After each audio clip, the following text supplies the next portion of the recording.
तब भक्तों को देख के बहुत प्रसन्नता हो रही है, जो लोग भी भागवत सुनने के लिए आए हैं।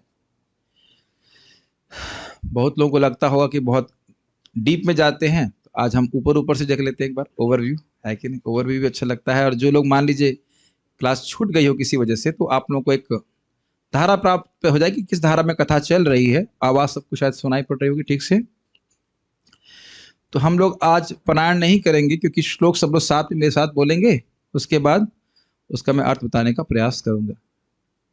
ठीक है, शुरू करते हैं। एक सेकेंड। यस, अध्याय है नारद द्वारा, श्रील नारद द्वारा व्यासदेव को श्रीमद् भागवत के विषय में आदेश। आपको याद है कि चौथा अध्याय के अंत में नारद जी व्यासदेव जी के आसन में आ गए हैं, सॉरी व्यासदेव के आश्रम में आ गए हैं, और व्यासदेव जी उस समय तर्क कर रहे थे, अपने में विचार कर रहे थे कि क्या मैंने इतना सब शास्त्र लिखा लेकिन भगवान की महिमा का प्रचुर मात्रा में वर्णन नहीं किया, जिससे जो कि परमहंसों को अच्छा लगता है और अच्युत प्रिय भगवान अच्युत को अच्छा लगता है, इसी कारण से क्या मैं असंतुष्ट हूँ? ये ऑलरेडी वो सोच रहे थे। इतनी देर में नारद जी आ जाते हैं, जैसे आप यहाँ देख रहे हैं। नारद जी आकर के उन्हें कुछ शिक्षा देने के लिए उपस्थित होते हैं, और पहला श्लोक इस प्रकार से सूत गोस्वामी कह रहे हैं, मेरे संग बोलिए। अथ तम सुखम आसीना उपासीनम बृहच्छ्रवाः देवर्षि प्राह विप्रर्षिम वीणा पाणि स्मयन्निव। सूत गोस्वामी जी ने कहा, अथ इस प्रकार से, जब व्यासदेव जी चिंतित थे और उनके आश्रम में नारद जी आ गए, तब इस प्रकार स्थिति में तम सुखम आसीनम, नारद जी को सुख से बैठा करके, उपासीना जो उनके पास में बैठे हुए थे, व्यासदेव नारद जी के पास में बैठे थे, और वह नारद जी जो बृहच्छ्रवा, जिनकी ख्याति जिनका यश बहुत सुना जाता है, देवर्षि किस रूप में जानते हैं उनको? देवताओं में ऋषि के रूप में है। उन देवर्षि नारद जी ने प्राह विप्रर्षि, ब्रह्म ऋषि व्यासदेव जी को कहा। कैसे कहा? कह रहे हैं वीणा पाणि स्मयन निभा, उनके हाथ में वीणा रहती है जो स्वयं भगवान श्री कृष्ण ने उनको दी थी, और मुस्कुराते हुए जैसे, हल्की हल्की मुस्कुराहट थी, क्योंकि व्यासदेव जी के बारे में वो सोच रहे थे कि आप तो भगवान के अवतार और आप में शोक। ये तो समझ गए, हल्की सी मुस्कुराहट कि आप में शोक ये कैसे उपस्थित हो गया? आप तो जीवों के शोक को नष्ट करने के लिए अवतरित हुए, आप में शोक क्यों आ रहा है? ये इसी कारण से नारद जी थोड़ा मुस्कुरा रहे थे। ठीक है, डिटेल्स के लिए आपको वो क्लास सुनना पड़ेगा, डिटेल्स हम नहीं जा रहे। क्या नारद जी ने कहा? नारद उवाचा पाराशर्य महाभागा भवतः कच्चिदात्मना परितुष्यति शारीरा आत्मा मानस एव वा। तो नारद जी यहाँ पे कुछ कौतुक कर रहे हैं, कुछ हल्का सा मजाक कर रहे हैं श्रील व्यासदेव जी से। पाराशर्य, भाई कभी कभी किसी को शोक होता है कि हमारे माता पिता बहुत महान नहीं है, तो वह तो कोई शोक और संताप का कारण श्रील व्यासदेव जी के लिए नहीं होना चाहिए। क्यों? पराशर्य, आप तो साक्षात पराशर जी के पुत्र हैं, महाभाग्यवान हैं, क्योंकि पराशर जी के पुत्र हैं। भवतः कश्चिद आत्मना परितुष्यति शारीर आत्मा मानस एव वा, कह रहे हैं कि आपका मनो अभिमानी आत्मा क्या आपके मन से सुखी है? मतलब जो अपनी पहचान अपने मन से कर रहा है, क्या सुखी है? वस्तुतः नहीं हो सकता। फिर भी प्रश्न कर रहे हैं, क्या आपके शरीर अभिमानी आत्मा आपके शरीर से संतुष्ट है? समझ में आ रहा है? शरीर अभिमानी आत्मा क्या आत्मना शरीर से संतुष्ट है? कहने का मतलब है कि क्या शरीर से पहचान करने वाली आत्मा शरीर से संतुष्ट हो सकती है? नहीं हो सकती है। क्या मन से पहचान करने वाली आत्मा क्या मन के द्वारा संतुष्ट हो सकती है? नहीं हो सकती है। या हो सकती है? मतलब वाह, मतलब क्या हो सकती है? कहने करते नहीं हो सकती है, तो ये मजाक सा कर रहे हैं, कौतुक से कर रहे हैं कि भाई आपका कोई शोक का कारण तो हमें दिखता नहीं है, और क्या आप अपने शरीर और मन से संतुष्ट हैं? एक प्रकार का व्यंग्य कर रहे हैं। ठीक है, उसके बाद कह रहे हैं कि क्यों व्यासदेव जी के शोक का कोई कारण नहीं होता। इस श्लोक में जिज्ञासितम सुसंपन्नम अपीते महदद्भुतम कृत्वान भारतम यस्त्वम सर्वार्थ परिबृंहितम। जिज्ञासितम सुसंपन्न मतलब मानव जीवन में व्यक्ति को धर्म की जिज्ञासा करनी चाहिए। तो उस जिज्ञासा से आप संपन्न हैं, या ब्रह्म जिज्ञासा, अथा तो धर्म जिज्ञासा, अथा तो ब्रह्म जिज्ञासा। धर्म, मेरे लिए धर्म क्या है, इसकी जिज्ञासा लोग करते हैं, जिसके द्वारा धर्म अर्थ काम आदि की प्राप्ति करते हैं, और ब्रह्म जिज्ञासा के द्वारा मोक्ष प्राप्त करते हैं। तो दोनों प्रकार की जिज्ञासा से आपने इस जिज्ञासा को कर लिया है, जिज्ञासित है, अर्थात आपने इसका अध्ययन कर लिया है। याद आ रहा है, सब बात हमने पढ़ाया था वहां पे। सुसंपन्न, संपन्न समझते हैं आप? संपन्न का मतलब होता है अच्छी तरह से इसके पास सब कुछ धन धान रहता है, तो संपन्न कहते हैं। ये सब चीजें ज्ञान से संपन्न है, धन से संपन्न है, परिपूर्ण है। तो कह रहे हैं इस जिज्ञासा से आप सुसंपन्न होते हुए भी ते महद अद्भुतम कृतवान भारतम यस्तु, आपने जिज्ञासा में तो कोई कमी नहीं है, केवल आहार निद्रा भय मैथुन की जिज्ञासा लोग करते हैं तो उसमें तो दुखी प्राप्त करते हैं, शोक प्राप्त करते हैं, कुछ प्राप्त नहीं होता। लेकिन आपने अच्छी जिज्ञासा करी है, धर्म जिज्ञासा करी है, ब्रह्म जिज्ञासा करी है, और साथ ही साथ आपने अन्यों के कल्याण के लिए भारत की रचना करी, अर्थात महाभारत की रचना भी करी है, जो सर्वार्थ परिब्रह्मोत्तम, हर प्रकार के अर्थ का प्राप्ति के साधन के बारे में उसका वर्णन किया गया है। धर्म चाहो तो धर्म, अर्थ चाहो तो अर्थ, काम मोक्ष पर्यंत सारे अर्थों का परिब्रह्मोत्तम, परिपूर्ण है उससे। समझ रहे हैं? तो वहां भी कोई कमी नहीं लग रही आपके शोक की। और साथ साथ शास्त्रिक ज्ञान के साथ साथ आपको अनुभूति भी प्राप्त है। तो इसलिए कह रहे हैं जिज्ञासितम अधीतम च ब्रह्म यत्तत् सनातनम तथापि शोचसि आत्मानम अकृतार्थ इव प्रभु। Can you put the charge?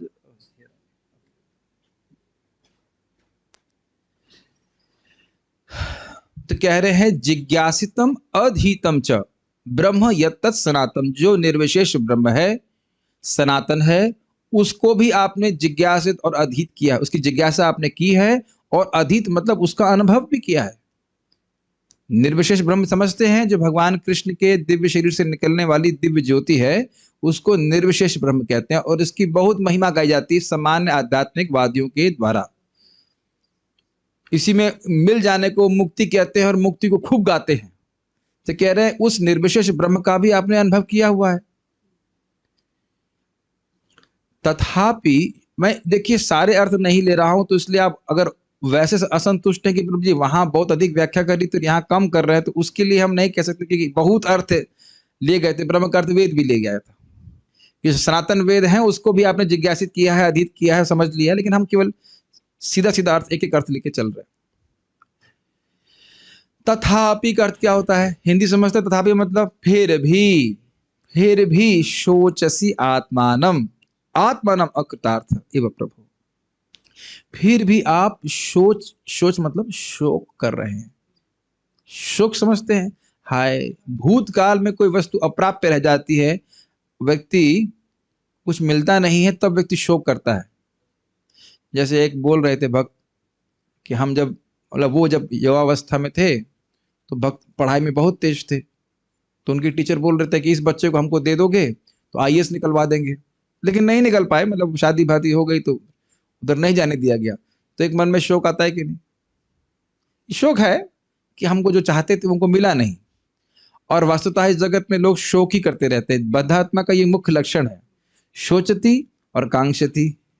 देखा है, जो नहीं मिलता है उसकी कांक्षा करता रहता है, ये मिल जाए मिल जाए। और कभी भी कोई वस्तु मिलती है तो शोक ही रहता, नहीं मिली लेकिन तृप्त नहीं हुआ, वो नहीं था जो हम चाह रहे थे। कभी देखा है आपने? वो नहीं मिला जो चाह रहे थे। वैसे इस बात को आप देख सकते हैं, जब भगवान की भक्ति व्यक्ति करता है और जैसे जैसे भक्ति का लाभ प्राप्त होने लगता है तो कहता है इसको तो हम कल्पना भी नहीं किए थे, है कि नहीं? जिस दिन भी आप लोगों का जप अच्छा हो जाता होगा, उसके तो आप सोच सकते हो कि इसकी तो हम लोग स्पृहा भी नहीं किए थे, है कि नहीं? मुझे तो कभी जब बढ़िया दिन जब अच्छा हो जाता लगता है कि भगवान आप कुछ चिट्ठी लिख दीजिए, भाई तुम ये सेवा करोगे तो तुम्हारा जब ऐसा ही होगा। वैसे भगवान ने चिट्ठी लिखी है, त्रिणादपि सुनी चीना, लेकिन वो चिट्ठी पढ़ी नहीं जाती है, अहंकार मन में आ जाता है। तरुरपि सहिष्णुना, कुछ सुनाई नहीं दे रहा है। अगर इस प्रकार से नम्र हो जाए व्यक्ति तो बड़ा आसान हो जाता है जब करना। लेकिन आप समझ रहे हैं, तो खैर विनोद की बात ही। शोच सिमरा, आपकी कोई अपूर्णता का कारण हम नहीं देख पा रहे हैं, तो आप क्यों शोक कर रहे हैं? और आप जानते हैं कि सब नारद जी कौतुक में बोल रहे हैं। कौतुक समझ रहे हैं? मजाक में बोल रहे हैं, क्यों? क्योंकि सब जानते हैं वो। और अभी व्यासदेव जी कहेंगे कि आप सब जानते हैं फिर भी पूछ रहे हैं। अकृतार्थ इवा, अकृतार्थ मतलब समझ रहे हैं, जैसे असंतुष्ट, मतलब कृत अर्थ, उसका अर्थ प्राप्त ना हुआ हो। मैं एग्जाम्पल दिया था कि मान लीजिए आप कुछ भोजन बनाना चाहते हैं और भोजन बना नहीं उस तरह से, ये बन ही नहीं पाया, कभी कभी दाल गलती ही नहीं है, तो अकृतार्थ हो जाता है कि नहीं? क्यों करना, मैं थोड़ा अनुभव किया है ना, कभी कभी आप पूरी मेहनत से बनाते हो, बड़े प्रेम से बनाते हो, लेकिन पूरी ताकत लगाने के बाद भी कभी कभी दाल खराब होती है, तो गलती नहीं है। अनुभव है कि नहीं? कैसा लगता है आपको? असंतुष्ट ना, मजा नहीं आया। हम लोग भी कभी कभी क्लास देने का, रोज ही क्लास देते हैं, लेकिन कभी कभी क्लास ठीक से नहीं हो पाती तो रहते ना, आज ठीक से समझा नहीं पाए उस बात को। या कोई आप देखेंगे कोई विषय है उसको समझा नहीं पाया, तो वहां भी संतुष्टि का अनुभव करते हैं। अनुभव करते हैं कि नहीं? पढ़ाई करते हैं बच्चे लोग, 93 आए, 95 आता है, तो समझ गए अकृतार्थ का मतलब? अकृत अर्थ।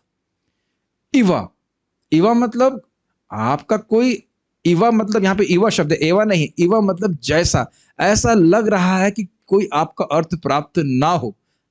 अब ये तो आश्चर्य की बात है, क्योंकि वह तो स्वयं अवतार हैं भगवान के, तो वह तो आत्मराम है, कुछ ग्रहण कर रहे हैं।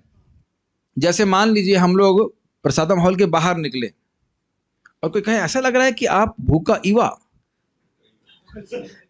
शुद्धार्थ इवा लग रहा है कि आप भूखे जैसे लग रहे हैं, तो आश्चर्य, मजाक करेगा ना आपसे।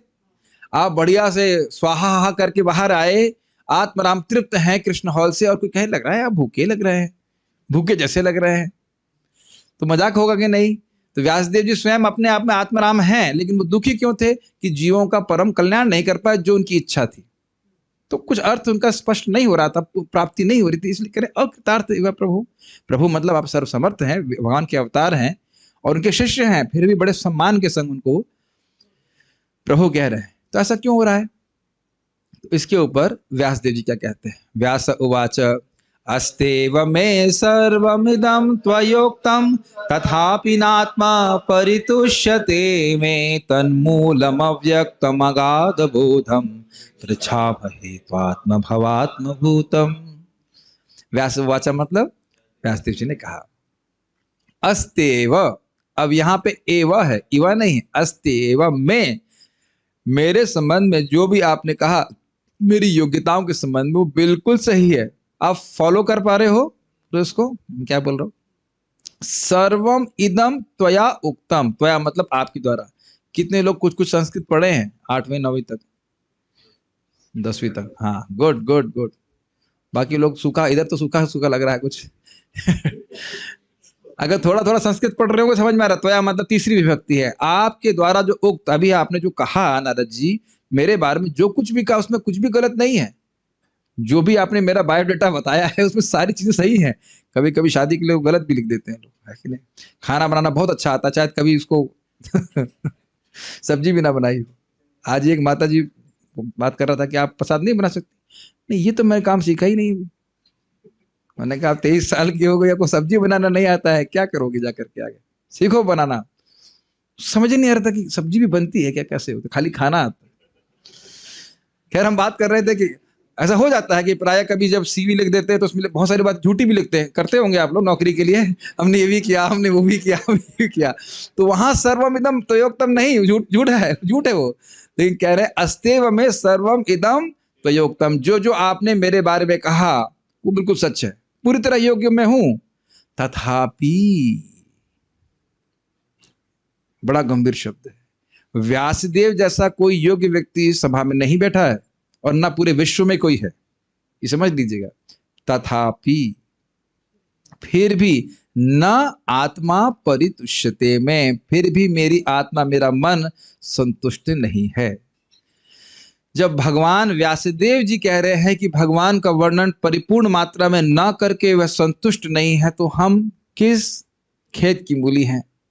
हम भगवान के श्रवण कीर्तन को पर्याप्त मात्रा में ना करके कैसे सुखी हो सकते, जरा बताइए आप। ये बड़ी गंभीर बात है। तन मूलम, उसके कारण को, मूल समझते जैसे पेड़ का मूल, जड़, उसकी जड़ को, वह उसकी जड़ मेरे असंतुष्टि की जड़ स्पष्ट अव्यक्त है, वो समझ नहीं आ रहा, प्रकट नहीं हो रही है। इसलिए जब अब मान लीजिए नारद जी कहें जब आप ही को प्रकट नहीं हो रही है तुम मेरे से क्या पूछ रहे हैं ये भी बात आ जाएगी। तो कह रहे नहीं, अगाध बोधम पृच्छामहे, आपका बोध, आपकी जो कौशल या आपका ज्ञान है वो तो अगाध है, इसलिए मैं आपसे पूछ रहा हूं। और इसकी योग्यता क्या है? तो कह रहे हैं त्वात् आत्म भावात्म भूतम। आत्म भव कौन है? ब्रह्मा जी। आत्म मतलब परमात्मा, भगवान विष्णु से प्रकट होने वाले ब्रह्मा जी। आत्म भावात्म भूतम, ब्रह्मा जी आत्मभव हो गए, आत्म मतलब उनका देह है, और उससे भूत, उससे प्रकट हुए नारद जी। क्योंकि आप ब्रह्मा जी के पुत्र हैं इसलिए आपका बोध, आपकी ज्ञान अगाध है। तो जब ज्ञान आपका अगाध है तो मेरी असंतुष्टि के मूल और कारण को भी आप समझ रहे हैं, इसलिए पूछ रहा हूं। ठीक है, तो इससे भी स्पष्ट हो गया कि गुरु की आवश्यकता व्यक्ति को होती है। चाहे व्यासदेव जी भी अपने आदर्श से प्रस्तुत कर रहे हैं। ओके। और मान लीजिए नारद जी कहे कि आपको ऐसा विश्वास क्यों है कि मेरा अगाध बोध है, तो इस पे वह श्लोक कह रहे हैं, सवै भवान वेद समस्त गुह्यम उपासितो यत पुरुषः पुराणः परावरेशो मनसैव विश्वम सृजत्यवत्यत्ति गुणैरसंगः। ब्रह्मा जी के तो बहुत से पुत्र हैं, शिव जी भी हैं और अन्य लोग भी पुत्र हैं। कुछ असुरों को भी ब्रह्मा जी ने प्रकट किया था, आपको पता होगा, अगर आगे आएगा तीसरे स्कंद में। तो मान लीजिए नारद जी कहें कि केवल ब्रह्मा जी का पुत्र होने के कारण आप कैसे कह सकते हो कि मेरा चित्त, मेरा जो बोध है वो अगाध है? तो कह रहे हैं केवल ब्रह्मा जी का पुत्र होना ही पर्याप्त कारण नहीं है, एक और भी कारण है। स वै भवान वेद समस्त गुह्य उपासित, तो आप सब गुह्य कारणों को जानते हैं। क्यों? क्योंकि उपासितो यत पुरुषः पुराण, क्योंकि आपके द्वारा वह पुराण पुरुष भगवान विष्णु, भगवान कृष्ण उपासित है। वहां पे श्लोक आया, वहां पे एक उद्धरण भी आचार्यों ने दिया है कि यस्मिन् विज्ञाते इति सर्वम एवं विज्ञातम भवति। जो व्यक्ति भगवान को जानता है वो सब कुछ जानता है, भगवान उससे प्रसन्न है तो सारा ज्ञान उसके भक्त के हृदय में प्रकाशित करते रहते हैं। ये अभी आप लोग बात पॉइंट याद रखना, श्लोक मतलब अध्याय के एंड में बात फिर से आएगी। जो व्यक्ति भगवान की भक्ति करता है वह कभी अज्ञान में नहीं रह सकता, सारे ज्ञान के स्रोत भगवान हृदय में हैं और उसके हृदय को प्रकाशित करते हैं। जैसे एक रूम में वो दीपक पड़ा हो और दीपक के प्रकाश से अंतर सारा अंधकार जो है वो नष्ट हो जाता है। तो वो भगवान कैसे है, मान लो वो प्रश्न करे, ऐसे भगवान मतलब भगवान की उपासना कर रहा हूं, पुराण पुरुष की उपासना कर रहा हूं, तो उसमें क्या विशेषता है? तो कह रहे हैं परावर ईश, पर और अवर, इसके बहुत सारे अर्थ लिए गए थे। एक अर्थ था कि पर मतलब ब्रह्मा जी, और अवर मतलब उसके बाद जो भी आए उसके वे कंट्रोलर हैं, नियामक हैं, सभी के नियामक हैं। ईशा मतलब नियामक। दूसरा था कि आध्यात्मिक जगत और भौतिक जगत दोनों के नियामक, ऐसे बहुत से अर्थ लिए गए थे। तो वे भगवान जो आध्यात्मिक और भौतिक जगत दोनों के नियामक हैं, और मनस एव, मनस एव मन से ही विश्वम पूरे विश्व को, केवल एक ब्रह्मांड को नहीं, संपूर्ण सृष्टि को, सृजति मतलब क्या हुआ? सृजन करते हैं। सृजति अवति अत्ति, सृजति अवति मतलब, सृजति मतलब सृजन करते हैं, अवति मतलब मन से ही पालन कर दे रहे हैं, और अति मतलब मन से ही संहार कर दे रहे हैं। तब तो निश्चित वो प्रकृति के गुणों में फंसते होंगे। भाई जैसे देखो इस ग्लास में पानी रखा है, तर्क इसे कहते हैं शुष्क तर्क। तो ये ग्लास में पानी है तो ग्लास तो गीला हुआ ना, ग्लास तो गीला हुआ, हर जगह नहीं वैसे आप उस स्थान में बैठे हैं जहां पे हमारे गोडाउन के इंचार्ज से कुछ भी पूछो, जहां पे बैठे हैं, जहां बैठे यही सामान रखा रहता था, और पूछो है तो कहते नहीं, शायद उसी का प्रभाव हो रहा है नहीं फिर हम लोग जहां पे आप बैठे वहीं पे आते, देखते सामान तो रखा हुआ, हमने कहा हाँ खैर, तो विनोद की बात हुई। तो भगवान मन से ही पूरे जगत की सृष्टि कर लेते हैं, पालन कर लेते हैं और संहार भी कर सकते हैं। अगर ये लास्ट वाला गुण आ जाता तो कितना अच्छा होता है ना, हम कितने लोगों को संहार कर देते ना हम लोग मन से। ओ उसने मेरे से ऐसा कहा, मन में बहुत सारे संहार के विचार आते हैं, लेकिन भगवान की क्षमता केवल अपने पास रखे हैं, हमारे पास नहीं दी है। विचार कीजिए, जो व्यक्ति मन से ही सृष्टि कर दे रहा है। हम लोग यहाँ पे गोमाता में हम प्रभु से डिस्कस कर रहा था कि ये कुछ प्रोडक्ट बनाना, कहते हैं नहीं बड़ा झमेला होगा, दूध ये करो वो करो। छोटा सा घी और कोई उत्पादन करने में कितना है, हम लोग अगरबत्ती बनाने का प्रयास कर रहे हैं, उसमें कितना हेडेक है। छोटा सा सृजन करने में अगरबत्ती कितनी बड़ी होती है, 500 मीटर की नहीं होती है। इसे देख लेना चाहिए कि हम सभी की क्षमता और भगवान की क्षमता में कितना अंतर है। और भगवान तो ऐसे शरीरों का निर्माण भी कर देते हैं, स्वर्ग में अप्सराओं के शरीर इस प्रकार के होते हैं जिनसे कई कई किलोमीटर में सुगंध आती है ना। तो कैसे करते हैं? मन से, केवल मन के संकल्प मात्र से वो भगवान पूरे जगत की सृष्टि करते हुए भी गुणैर असंगा, गुणों में लिप्त नहीं होते। तो ऐसे भगवान की आपने उपासना करी है, तो इसके उनकी कृपा से आप सब जानने वाले हो। ठीक है, श्लोक समझ में आ रहा है? अब वह नारद जी की सिद्धियों का वर्णन कर रहे हैं, जिसको नारद जी आगे आखिरी में से के बोलेंगे कि भगवान की कृपा से मुझे सिद्धियां भी प्राप्त हुई थी। जरा देखिए सिद्धि क्या है। त्वं पर्यटन अर्क इव त्रिलोकिम अंतश्चरो वायुरिवात्म साक्षी हरावरे ब्रह्मणि धर्मतो वृतये स्नातस्य मे न्यूनमलं विचक्ष्व। त्वं मतलब आप, त्वं पर्यटन अर्क, पर्यटन अर्थ समझते हैं आप लोग, घूमते हैं। अर्क इव, सूर्य जैसे, कहां कहां? त्रिलोकीम, तीनों लोकों में।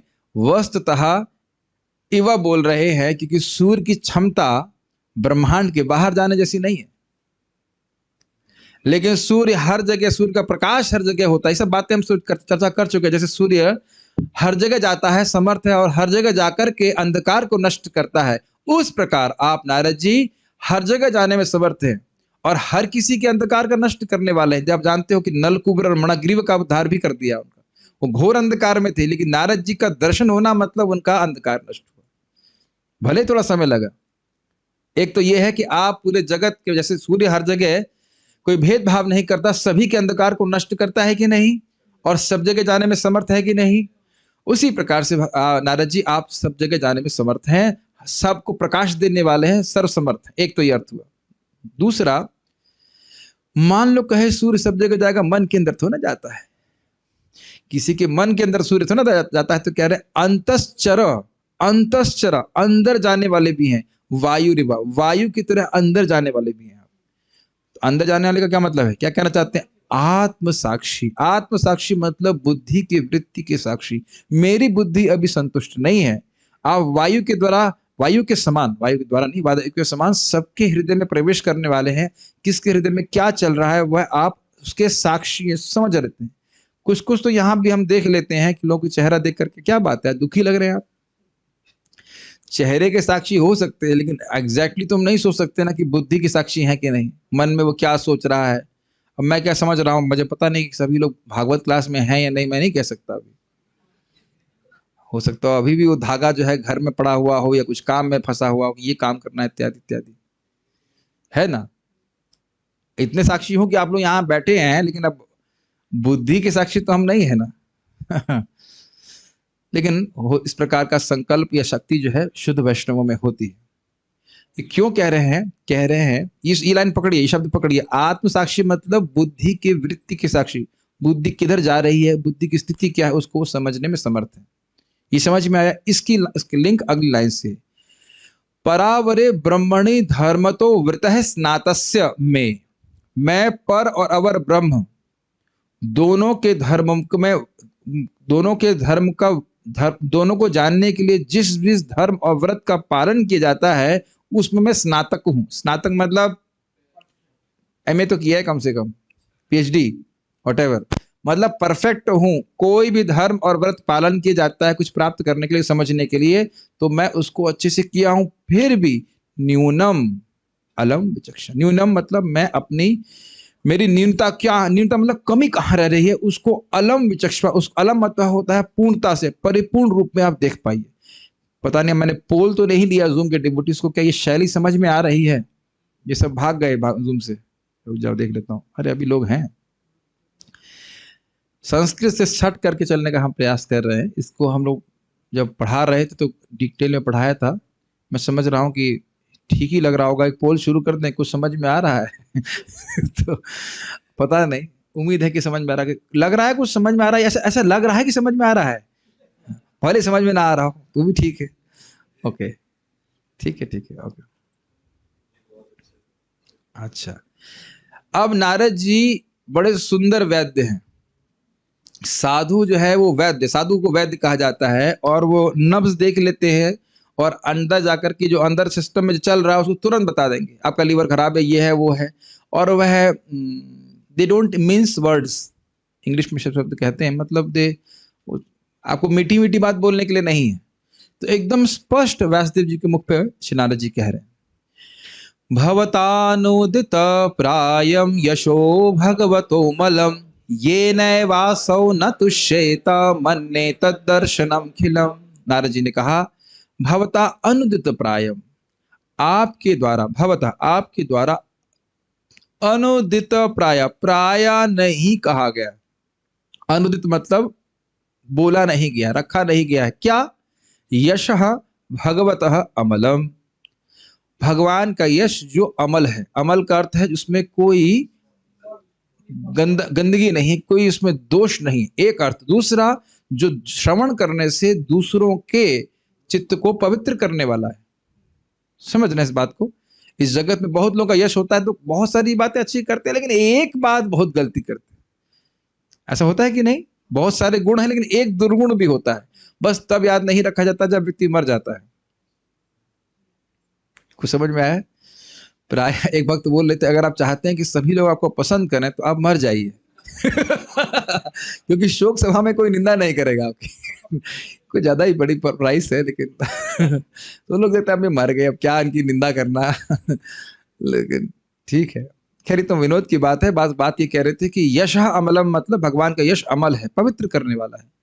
ये न एव असौ, असौ मतलब ये भगवान, जिससे ये भगवान नहीं तुष्ट होते, न तुष्येता, मन्ये तद दर्शनम खिलम, उस दर्शन को मैं अपूर्ण मानता हूं, न्यून मानता हूं, कम मानता हूं। अखिल मतलब संपूर्ण, उसमें से आ हटा दीजिए तो बचा खिला, खिला मतलब न्यून या कम या इनकम्प्लीट। समझ में आया? उत्तर क्या है नारद जी का, कि आपने भगवान के यश का वर्णन शास्त्रों में जो लिखे हैं वो किया नहीं है, तो वह परिपूर्ण नहीं, कमी रह गई। जैसे हमारा काम डिवोटी किचन में, बहुत बार बोलते हैं आप भी डिवोटी किचन के इंचार्ज है। नहीं, इंचार्ज नहीं है, खाली क्वालिटी इंस्पेक्टर है। तो कभी कभी हम बोलते थे नमक थोड़ा कम रह गया मट्ठे में। अब समझ में आ गया, मट्ठा तो अच्छा है लेकिन न्यूनम खिलम।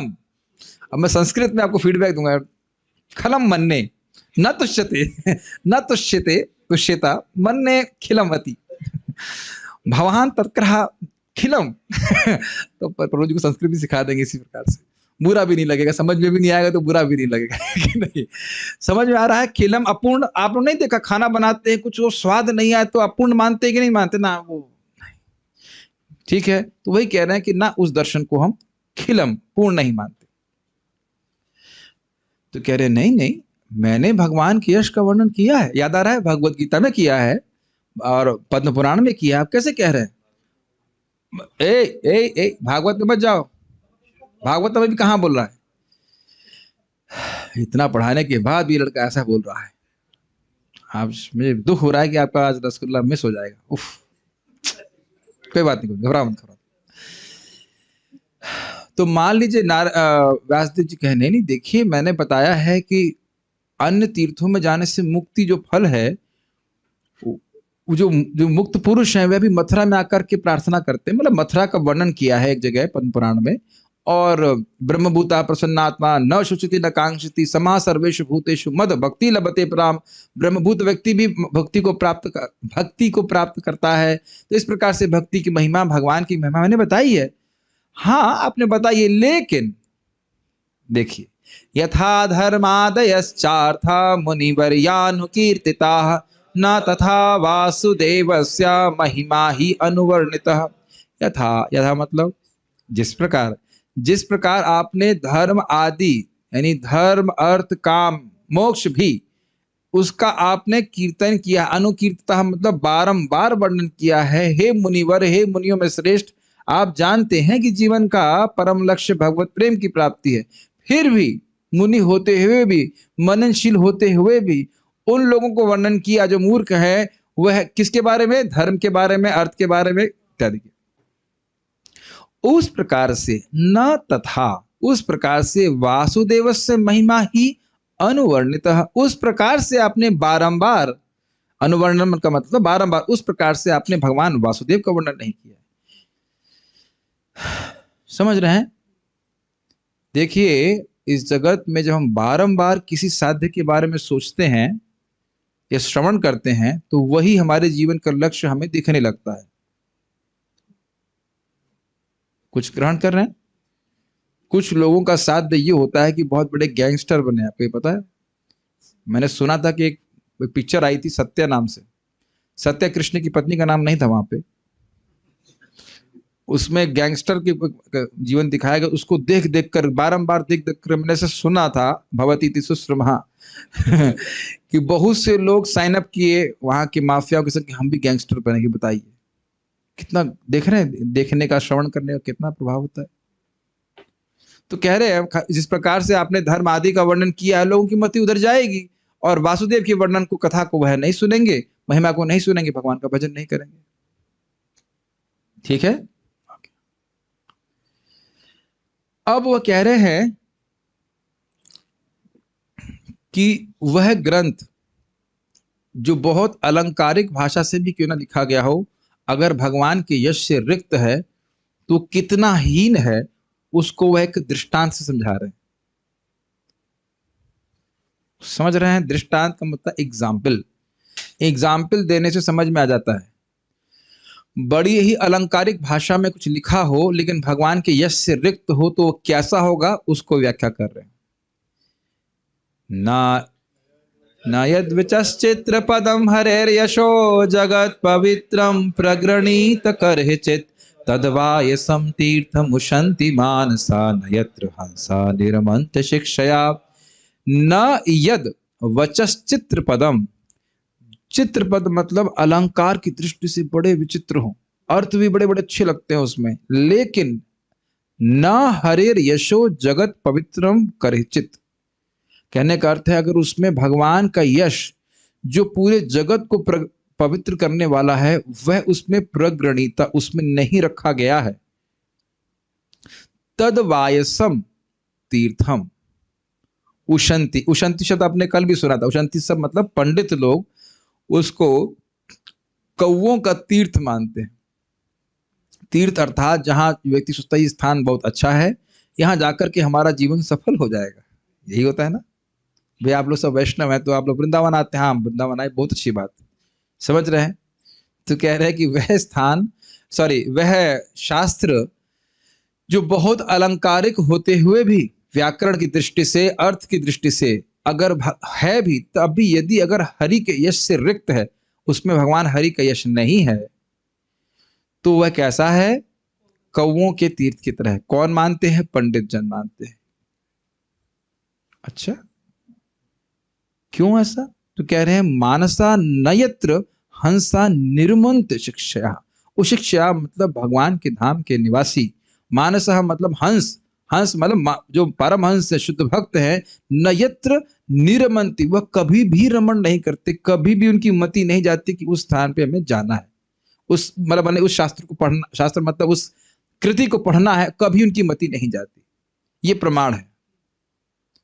दो प्रमाण है, एक जो लोग कौवे जैसी मानसिकता वाले हैं उस वो जाते हैं, समझ गए कि जहां कौवे इकट्ठे होंगे वो पवित्र स्थान नहीं है। और जो मानस मतलब यह था कि ब्रह्मा जी के 4 पुत्र और भी बहुत सारे अर्थ थे, भगवान के भक्त इत्यादि, तो कह रहे वहां कभी भी रमण नहीं करते, वो कभी भी उसमें अच्छा नहीं मानते। तो उनके सदाचार से हम समझना चाहिए कि वह शास्त्र बिल्कुल पसंद नहीं आएगा, भक्तों को बिल्कुल पसंद नहीं आएगा इस प्रकार का। ठीक है? अब यह जगत पवित्रम, क्या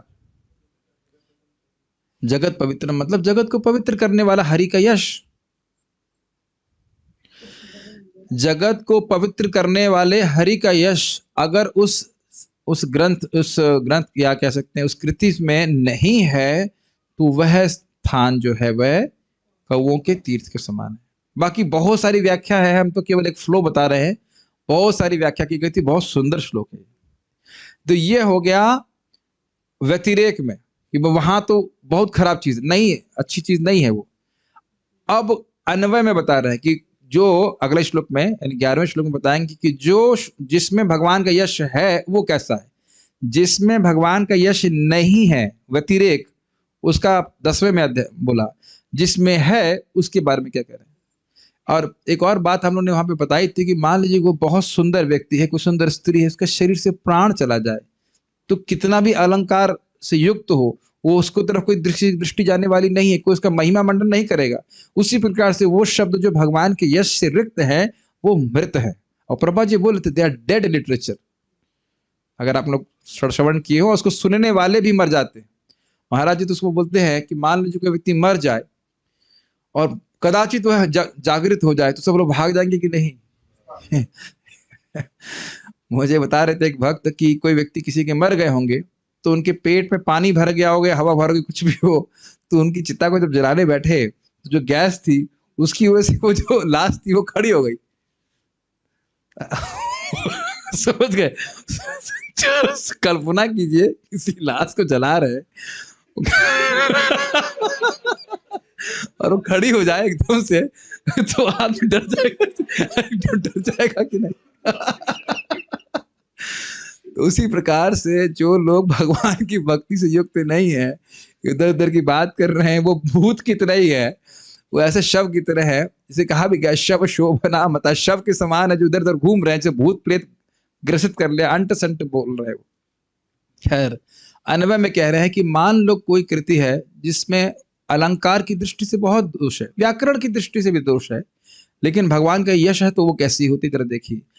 तद्वाग विसर्गो जनताघ विप्लवो यस्मिन् प्रतिश्लोकमबद्धवत्यपि नामान्यनन्तस्य यशो अंकितानि यत् शृण्वन्ति गायन्ति क्रीडन्ति साधवा। तद्वाग विसर्ग, वाणी की वह सृष्टि। आपको लग रहा है कि मैं वाणी से कुछ सृष्टि कर रहा हूं, कुछ बोल रहा हूं? यस। ये आप लोग भी रोज शाम को सुबह 8-9 बजे उठ करके बढ़िया से हरे कृष्णा कृष्णा कृष्णा हरे हरे, हरे राम राम राम हरे हरे। ये वाणी की सृष्टि है कि नहीं? जिस भी समय तत्रार्पिता नियमित स्मरण का।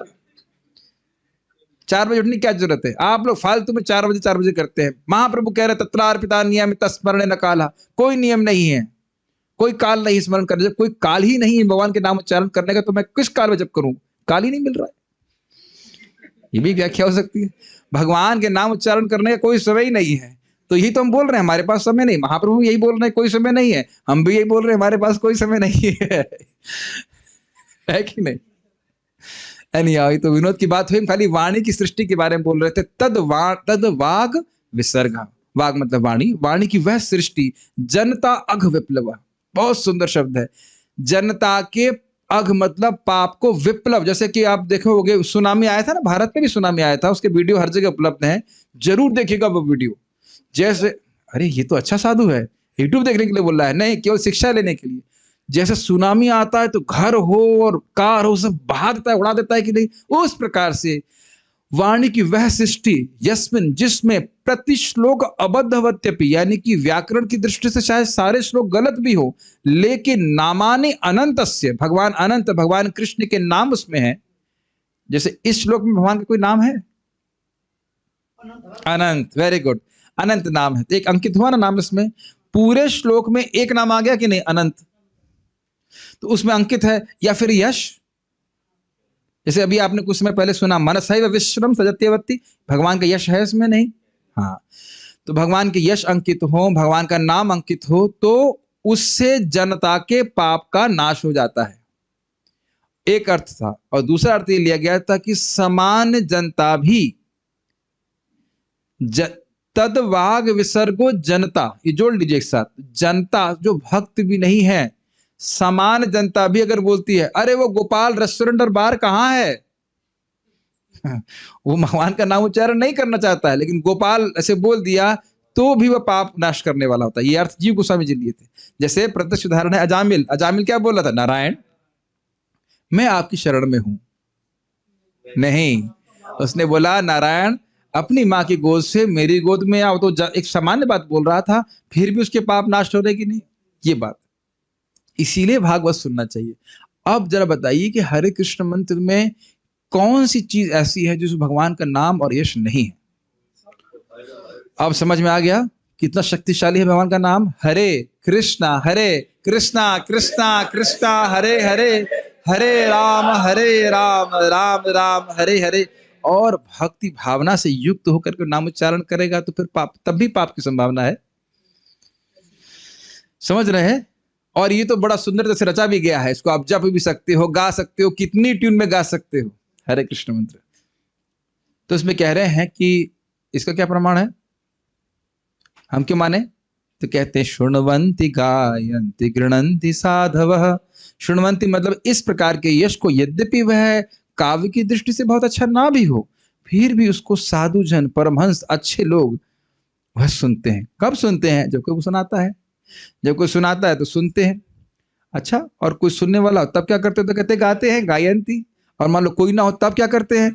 गृणन्ति, बाथरूम सिंगिंग करते हैं, हरे कृष्णा कृष्ण। अगर ठंडा लगे तो सारे मंत्र वही सब बाथरूम में याद आते हैं बहुत बार। ठीक, समझ गए ना? दोनों ही श्लोकों में भक्तों के सदाचार प्रमाण हैं। शुद्ध भक्त लोग भगवान के यश से रिक्त वाक्य का सम्मान बिल्कुल नहीं करते, यद्यपि वह काव्य की दृष्टि से बहुत अच्छा हो।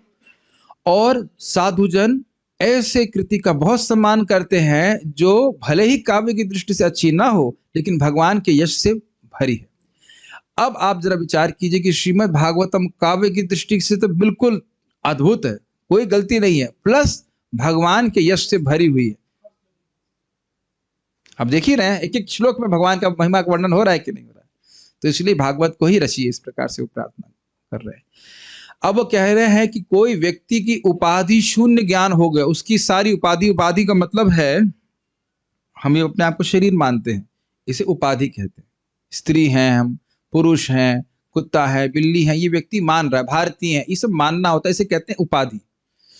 तो जब व्यक्ति जीव मुक्त हो जाता है तो उसकी उपाधि बिल्कुल नष्ट हो जाती है, वह ब्रह्म की अनुभूति करता है। तो कहते हैं वह ब्रह्म ज्ञान भी अगर भगवान की भक्ति के भाव से शून्य है तो वह भी अच्छा नहीं माना जाता। इस पे वो श्लोक कह रहे हैं। फिर कह रहे हैं सकाम कर्म का तो कहना ही क्या, जिसका वर्णन आपने खूब किया है, निर्विशेष ब्रह्म की अनुभूति का और निष्काम कर्म आदि का या स्वर्ग जाने के वर्णन जो आपने किया है वो बिल्कुल खराब है। इसके लिए वो बोल रहे हैं नैष्कर्म्यप्यच्युत भाव वर्जितम न शोभते ज्ञानमलम निरंजनम कुतः पुनः शश्वत भद्रमीश्वरे न चार्पितम कर्म यदप्य कारणम। नैष्कर्म्यम अपि, नैष्कर्म मतलब जो जिस अवस्था में व्यक्ति का कर्म बंधन पूरी तरह नष्ट हो गया है, भोग की कोई वासना नहीं है, अपि वह भी यदि अचित भाव वर्जित, अचित मतलब भगवान श्री कृष्ण, उनके भाव से उनकी भक्ति से शून्य है वैसी बातें, तो कहते हैं ना शोभते ज्ञानम अलम निरंजनम, वैसा ज्ञान भी अमलम ना शोभते, सॉरी, वैसा ऐसा ज्ञान भी जो अमल है, उसमें कोई उपाधि नहीं है। निरंजनम, अंजनम का अर्थ बताया गया था लेपन। तो हमारे जो चित्त है उसके ऊपर एक उपाधि है, एक लेपन की तरह की हुई है, जैसे कि इस दीवार के ऊपर व्हाइट पेंट किया गया है, उस तरह से हमारे ऊपर एक उपाधि पेंट की गई है कि मैं ये शरीर हूं। तो इस प्रकार की उपाधि से जो मुक्त ज्ञान है वह भी न शोभते, अच्छा नहीं लगता है। तो फिर कुतः पुनः शाश्वत अभद्रम, जो शाश्वत मतलब होता है हमेशा, शाश्वत जो निरंतर अभद्र है, न चापितम कर्म यदप्य कारणम, यानी कि सकाम कर्म जो साधन काल में और साध्य काल में हमेशा ही अभद्र का निर्माण करता है। कोई स्वर्ग प्राप्ति करना चाहता है या इस जगत में कोई कंपटीशन निकालना चाहता है तो साधन काल में कष्ट होता है कि नहीं, और साध्यावस्था में जब उसे वो प्राप्त कर लेता है तब वो सुखी हो जाता है, नहीं होता है। तो कह रहे हैं इस जगत में व्यक्ति सकाम कर्म कर रहा है या स्वर्ग प्राप्ति करने का प्रयास कर रहा है, वह तो हमेशा ही अभद्र है, वह तो केवल दुख का निर्माण करता है। और निष्काम कर्म भी अगर भगवान के भाव से वर्जित है, भगवान की भक्ति से युक्त नहीं है, तो ईश्वर में समर्पित नहीं है, ईश्वर न चार्पितम, ईश्वर में समर्पित नहीं है, तो वह तो उसका कहना ही क्या। मतलब इसमें तो उपाधि है ना। अगर मैं कहूं कि मैं यहाँ का IAS ऑफिसर बनूंगा या कहीं का भी बनूंगा तो उपाधि है ना कि मैं शरीर हूं। या कोई कहे कि मैं देवता बनूंगा तो वहां भी उपाधि है। तो कह रहे हैं जब निरुपाधिक ज्ञान भगवान की भक्ति से अच्छा नहीं लगता, भगवान की भक्ति के बिना अच्छा नहीं लगता, तो जो उपाधिक सफलता है जगत में उसका कहना क्या। हे भगवान, जो आत्मा पहली बार सुन रही है उसका हम कुछ नहीं कह सकते, थोड़ी मेहनत करनी होती है। हाँ, आप लोगों को रिव्यू करा दे रहा हूं ताकि अगले अध्याय के लिए थोड़ा लाभ हो। अन्यथा जो लोग इन श्लोकों को सुने हैं, कुछ कुछ धारणा हो रही होगी हम क्या बात कर रहे हैं। यहाँ पे मैं बहुत व्याख्या करने का अवकाश नहीं है, अवकाश छिट्टी नहीं। इसलिए समझ में आ गया। पहला शब्द है अथा। अथा मतलब इसलिए। भगवान की भक्ति के बिना निर्विशेष ब्रह्म का ज्ञान भी व्यर्थ लगता है, अच्छा नहीं लगता। अथो महाभाग भवान अमोघ दृक् शुचिश्रवा सत्यरतो धृतव्रतः उरुक्रमस्याखिल बंध मुक्तये समाधिनानुस्मर तद विचेष्टितम्। अथ, अथ मतलब इसलिए। इसलिए महाभाग, हे महाभाग्यवान, भगवान अमोघ दृक्, आपकी दृष्टि अमोघ है, आप सब कुछ देखने में सर्वसमर्थ हो, भगवान की लीलाओं को आप समझ सकते हैं। शुचिश्रवः, आपकी कीर्ति पवित्र है। सत्यरतः, सत्य का मतलब है, कौन बताएगा। भगवान। सत्यरत मतलब भगवान में आप अत्यधिक आसक्त हैं, भगवान के आप प्रेमी हैं। और धृता व्रत मतलब ब्रह्मचारी व्रत और इत्यादि का पालन करके आप सक्षम भी हैं। इसलिए उरुक्रमस्य, उरुक्रम मतलब जिनके विक्रम, जिनके लीलाएं बड़ी महान हैं, स्पेशली वामन देव को इंगित करता है ना था विष्णु भगवान को। उरुक्रमस्य अखिल बंधम मुक्तये, सभी जीवों के, अखिल मतलब अखिल, अखिल वैश्य सम्मेलन, सुने हैं शब्द, सारे वैश्यों का, वैश्य मतलब व्यापारियों का सम्मेलन, ये शब्द कई बार सुना होगा। अखिल मतलब सभी के, संपूर्ण। तो कह रहे सभी के बंधन की मुक्ति के लिए समाधि न अनुस्मर, समाधिस्थ होकर के भगवान की लीला का स्मरण कीजिए। तद विचिष्टितम, चेष्टा मतलब समझते हैं आप लोग, कुछ चेष्टा कर रहे हैं समझने की, क्या मतलब है, प्रयास। तो ये लीला कार्य, तो कह रहे हैं कि तद विचेष्टितम, उन, तद का मतलब हो गया उन उरुक्रम भगवान विष्णु की चेष्टा को आप समाधि में स्मरण करिए। ठीक है, कर लूंगा। अरे स्मरण करने का मतलब यह है कि स्मरण करके लिखिए, बताइए, क्योंकि अन्य लोग आपकी तरह भगवत प्रेमी नहीं है, वे भगवान की लीला का श्रवण तभी कर पाएंगे जब आप बताओगे। तो स्पष्ट समझ में आ रहा होगा। इसके अर्थ याद आ रहा है। अखिल बंध मुक्त, मतलब भगवान के लीलाश का यश को श्रवण करके सभी की मुक्ति होगी, और एक व्यक्ति की हर प्रकार की मुक्ति होगी। अर्थ समझ रहे हैं। ऐसा नहीं कि ये व्यक्ति ठीक होगा और ये नहीं होगा, सभी ठीक होंगे और सबकी बीमारी पूर्णतः ठीक होगी। कितना सुंदर अर्थ है यहाँ पे। इससे वहां पे हमने विचार किया था, पढ़ा था, हमारे पास विचार करने की शक्ति नहीं है, हम पढ़े थे उसको। अच्छा, और जो कुछ वर्णन किया है उसका, और भी कुछ बोला हूं ना, तो कह रहे और जो कुछ बोलेंगे उसका क्या प्रभाव है जरा देखिए। कह रहे, कहने का अर्थ है 13वें श्लोक के अनुसार आप भगवान की लीलाओं का ही स्मरण कीजिए और वर्णन कीजिए, और कुछ भी मत कीजिए। और अगर कुछ कहा तो क्या होगा, श्लोक में देखिए। ततोन्यथा किंचन यद विविक्षतः पृथग दृशस्त्रत कृत रूप नाम भी न कर चित क्वापि च दुस्तिताम तिर्लभेत फाता हत नौरिवास्पदम।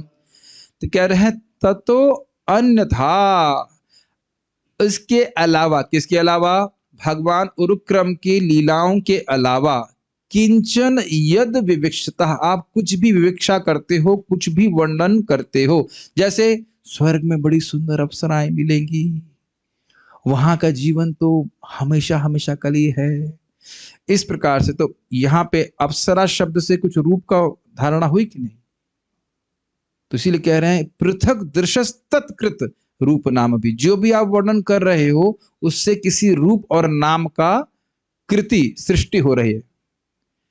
मैं कहूं मैंगो, मन में आया ना कुछ, रूप और नाम रखा मैंने। अच्छा मैंगो, अल्फांसो मैंगो, कुछ भी नहीं जानते नहीं, चलो। अच्छा दशहरी आम, हाँ दशहरी आम, ठीक।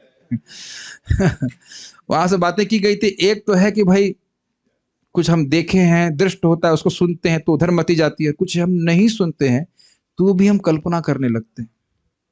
जैसे मैंने बताया था एग्जाम्पल की, मैंने बाली गया, बाली का वर्णन करने लगा कि वहाँ बहुत सुंदर झरने हैं, ये है। यहाँ तो कोई झरना दिखता नहीं है एक्सेप्ट शावर, बाथरूम शावर। उसके अलावा कोई झरना तो होता नहीं, हम देखिए नहीं। हाँ हाँ हाँ, गर्म पानी का, कभी गर्म आता है, कुछ ऐसे ठंडा लगा लेते हैं, तो वही सोच के खुश हो जाते हैं। तो मैंने कुछ वर्णन शुरू किया तो कुछ लोग बोलने लग गए, गांव के, हम गांव में प्रचार कर रहे थे, मुझे टिकट कितना लगता है, सारी भागवत भूल गए। इंडोनेशिया का टिकट कितना लगता है, तो देख रहे हैं ना, जो चीज नहीं देखी उसका श्रवण करने से धारणा करने लगता, हाँ कितना सुंदर होगा, कितना अच्छा होगा, इत्यादि इत्यादि। फिर व्यक्ति प्रयास करने लगेगा और फिर क्या सोचेगा, भगवान की भक्ति को छोड़ करके उस वस्तु को प्राप्त करके मैं सुखी हो जाऊंगा। अब देख रहे हैं ना, एग्जाम्पल दिया ना मैंने आपको, गांव में बैठा भजन कर रहा है, नहीं कह रहा नहीं कुछ टिकट लेकर के मैं जाऊंगा, इंडोनेशिया जाऊंगा, बाली जाऊंगा, वटा वहां जाके बहुत सुखी हो जाऊंगा। भाई स्वर्ग तो आजकल लोग समझेंगे नहीं, लेकिन अगर इस प्रकार की बातें लोग सुनते हैं, अमेरिका, कनाडा, कनाडा जाते हैं ना, आपने देखा होगा, क्या नाम से, इधर पंजाब की बहुत लोग जाते हैं, कनाडा बोलते हैं ना, कनाडा। कनाडा जाना है, लगे रहते हैं वीजा की लाइन में इत्यादि। मैं एक बार गया था दिल्ली, बहुत पहले की बात है, चाणक्यपुरी बोलते हैं, क्या बोलते हैं, जहाँ वीजा वीजा मिलता है। देखा एक अमेरिका का शायद वो थी, क्या कहते हैं, एम्बेसी, लंबी लाइन लगी हुई। हमने कहा हे भगवान, कितना लोग उसको तीर्थ बुद्धि कर रहे हैं, तीर्थ बुद्धि कर रहे हैं, तब ग्रहण कर रहे हैं। इसका कारण क्या है, श्रवण किए हैं, इस प्रकार से श्रवण किए। चाहे वहां पे जाकर के पेट्रोल पंप पे पेट्रोल भरे, है ना, लेकिन उसको बहुत यहां से मानेंगे, बहुत अच्छा है, बहुत अच्छा से करके समझ रहे हैं। श्रवण का प्रभाव तो कह रहे हैं कि आप भगवान के अवतार हैं, आप कहोगे कि भाई ये धर्म है, ये करो ये करो, तो उसको जो भी वर्णन किया है उससे क्या होगा, न करेचित क्वापि चतुस्थिता मति। लोगों की मति कभी स्थित नहीं हो पाएगी, फिक्स नहीं हो पाएगी, स्थिरता को प्राप्त नहीं होगी।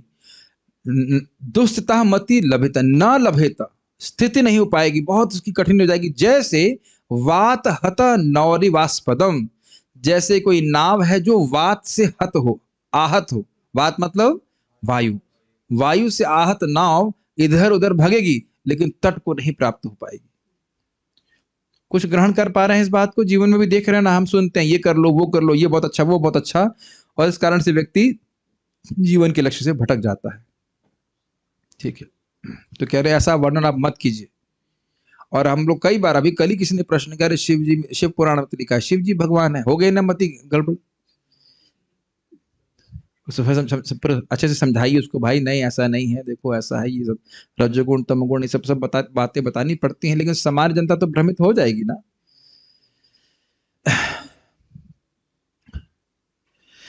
फिर वो कह रहे हैं कि देखिए, जो आपने वर्णन किया है, आपको लोग महान मानते हैं, व्यासदेव जी महान है भी, तो आपने गड़बड़ क्या कर दी है, जरा देखिए। जुगुप्सितम धर्म कृते नुशासतः स्वभाव रक्तस्य महान व्यतिक्रमः यद वाक्य तो धर्म इति तरस्थितो न मन्यते तस्य निवारणम जना। जुगुप्सितम, ये बहुत खराब काम किया आपने, व्यासदेव जी को बोलना। धर्म कृते अनुशासतः, आपने ये अनुशासन के रूप में कर दिया कि ये धर्म है, ये धर्म है, धर्म अर्थ काम मोक्ष का वर्ण के, ये करो, हमारे लिए आवश्यक है, ये करना चाहिए तुमको। स्वभाव रक्तस्य, जो लोग स्वाभाविक रूप से भोग में आसक्त हैं, भोग प्राप्त करने के लिए धर्म का आपने निरूपण किया कि ये करो, ये महान व्यतिक्रम, बहुत बड़ा व्यतिक्रम हो गया, बहुत बड़ा गलती हो गई है।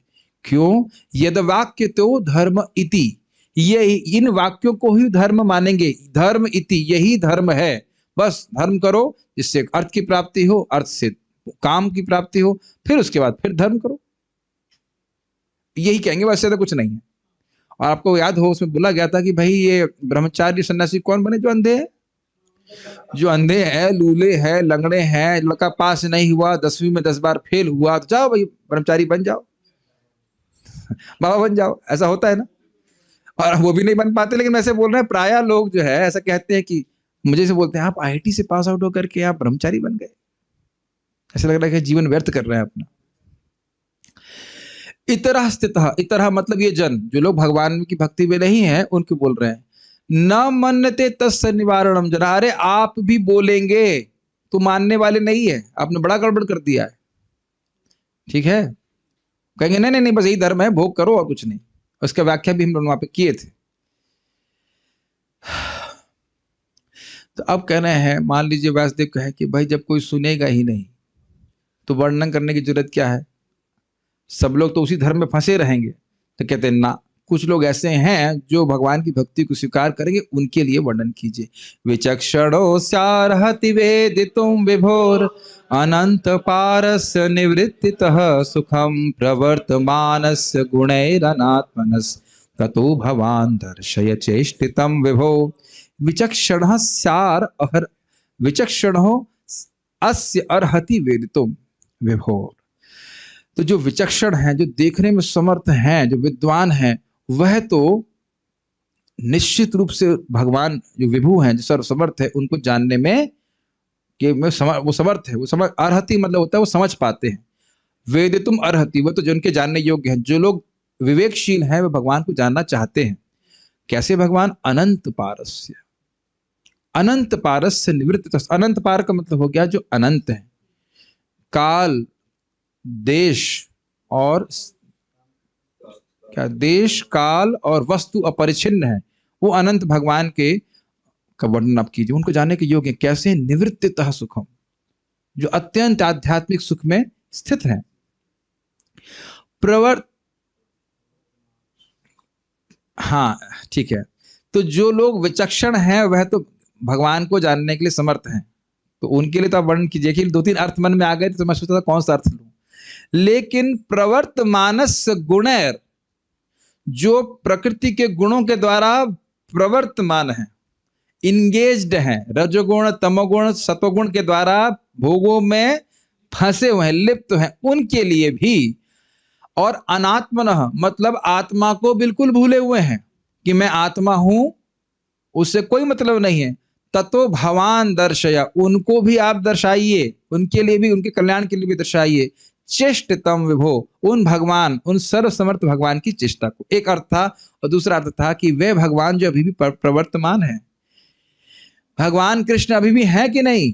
तो नारद जी कह रहे हैं कि वह भगवान भी जो प्रवर्तमान है और जो गुणैर अनात्मन है, जिनका शरीर गुणों के द्वारा नहीं बना है, उनकी चेष्टा को भी आप वर्णन कीजिए।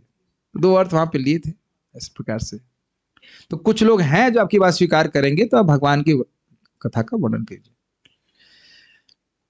अब यहां पे एक साइड टॉपिक ले रहे हैं कि देखिए, साइड टॉपिक नहीं, क्षमा कीजिएगा, व्यासदेव कह रहे हैं अरे भाई मैं अगर भक्ति को ही प्रमुखता दूंगा और ये कह दूंगा कि स्वधर्म पालन करने से कुछ होता नहीं है, तो व्यक्ति, हो सकता है कुछ लोग, ये काफी लोग स्वधर्म आचरण छोड़ करके भक्ति करें, और मान लो भक्ति में अपरिपक्व होकर गिर गए तो नुकसान नहीं हो जाएगा उनका?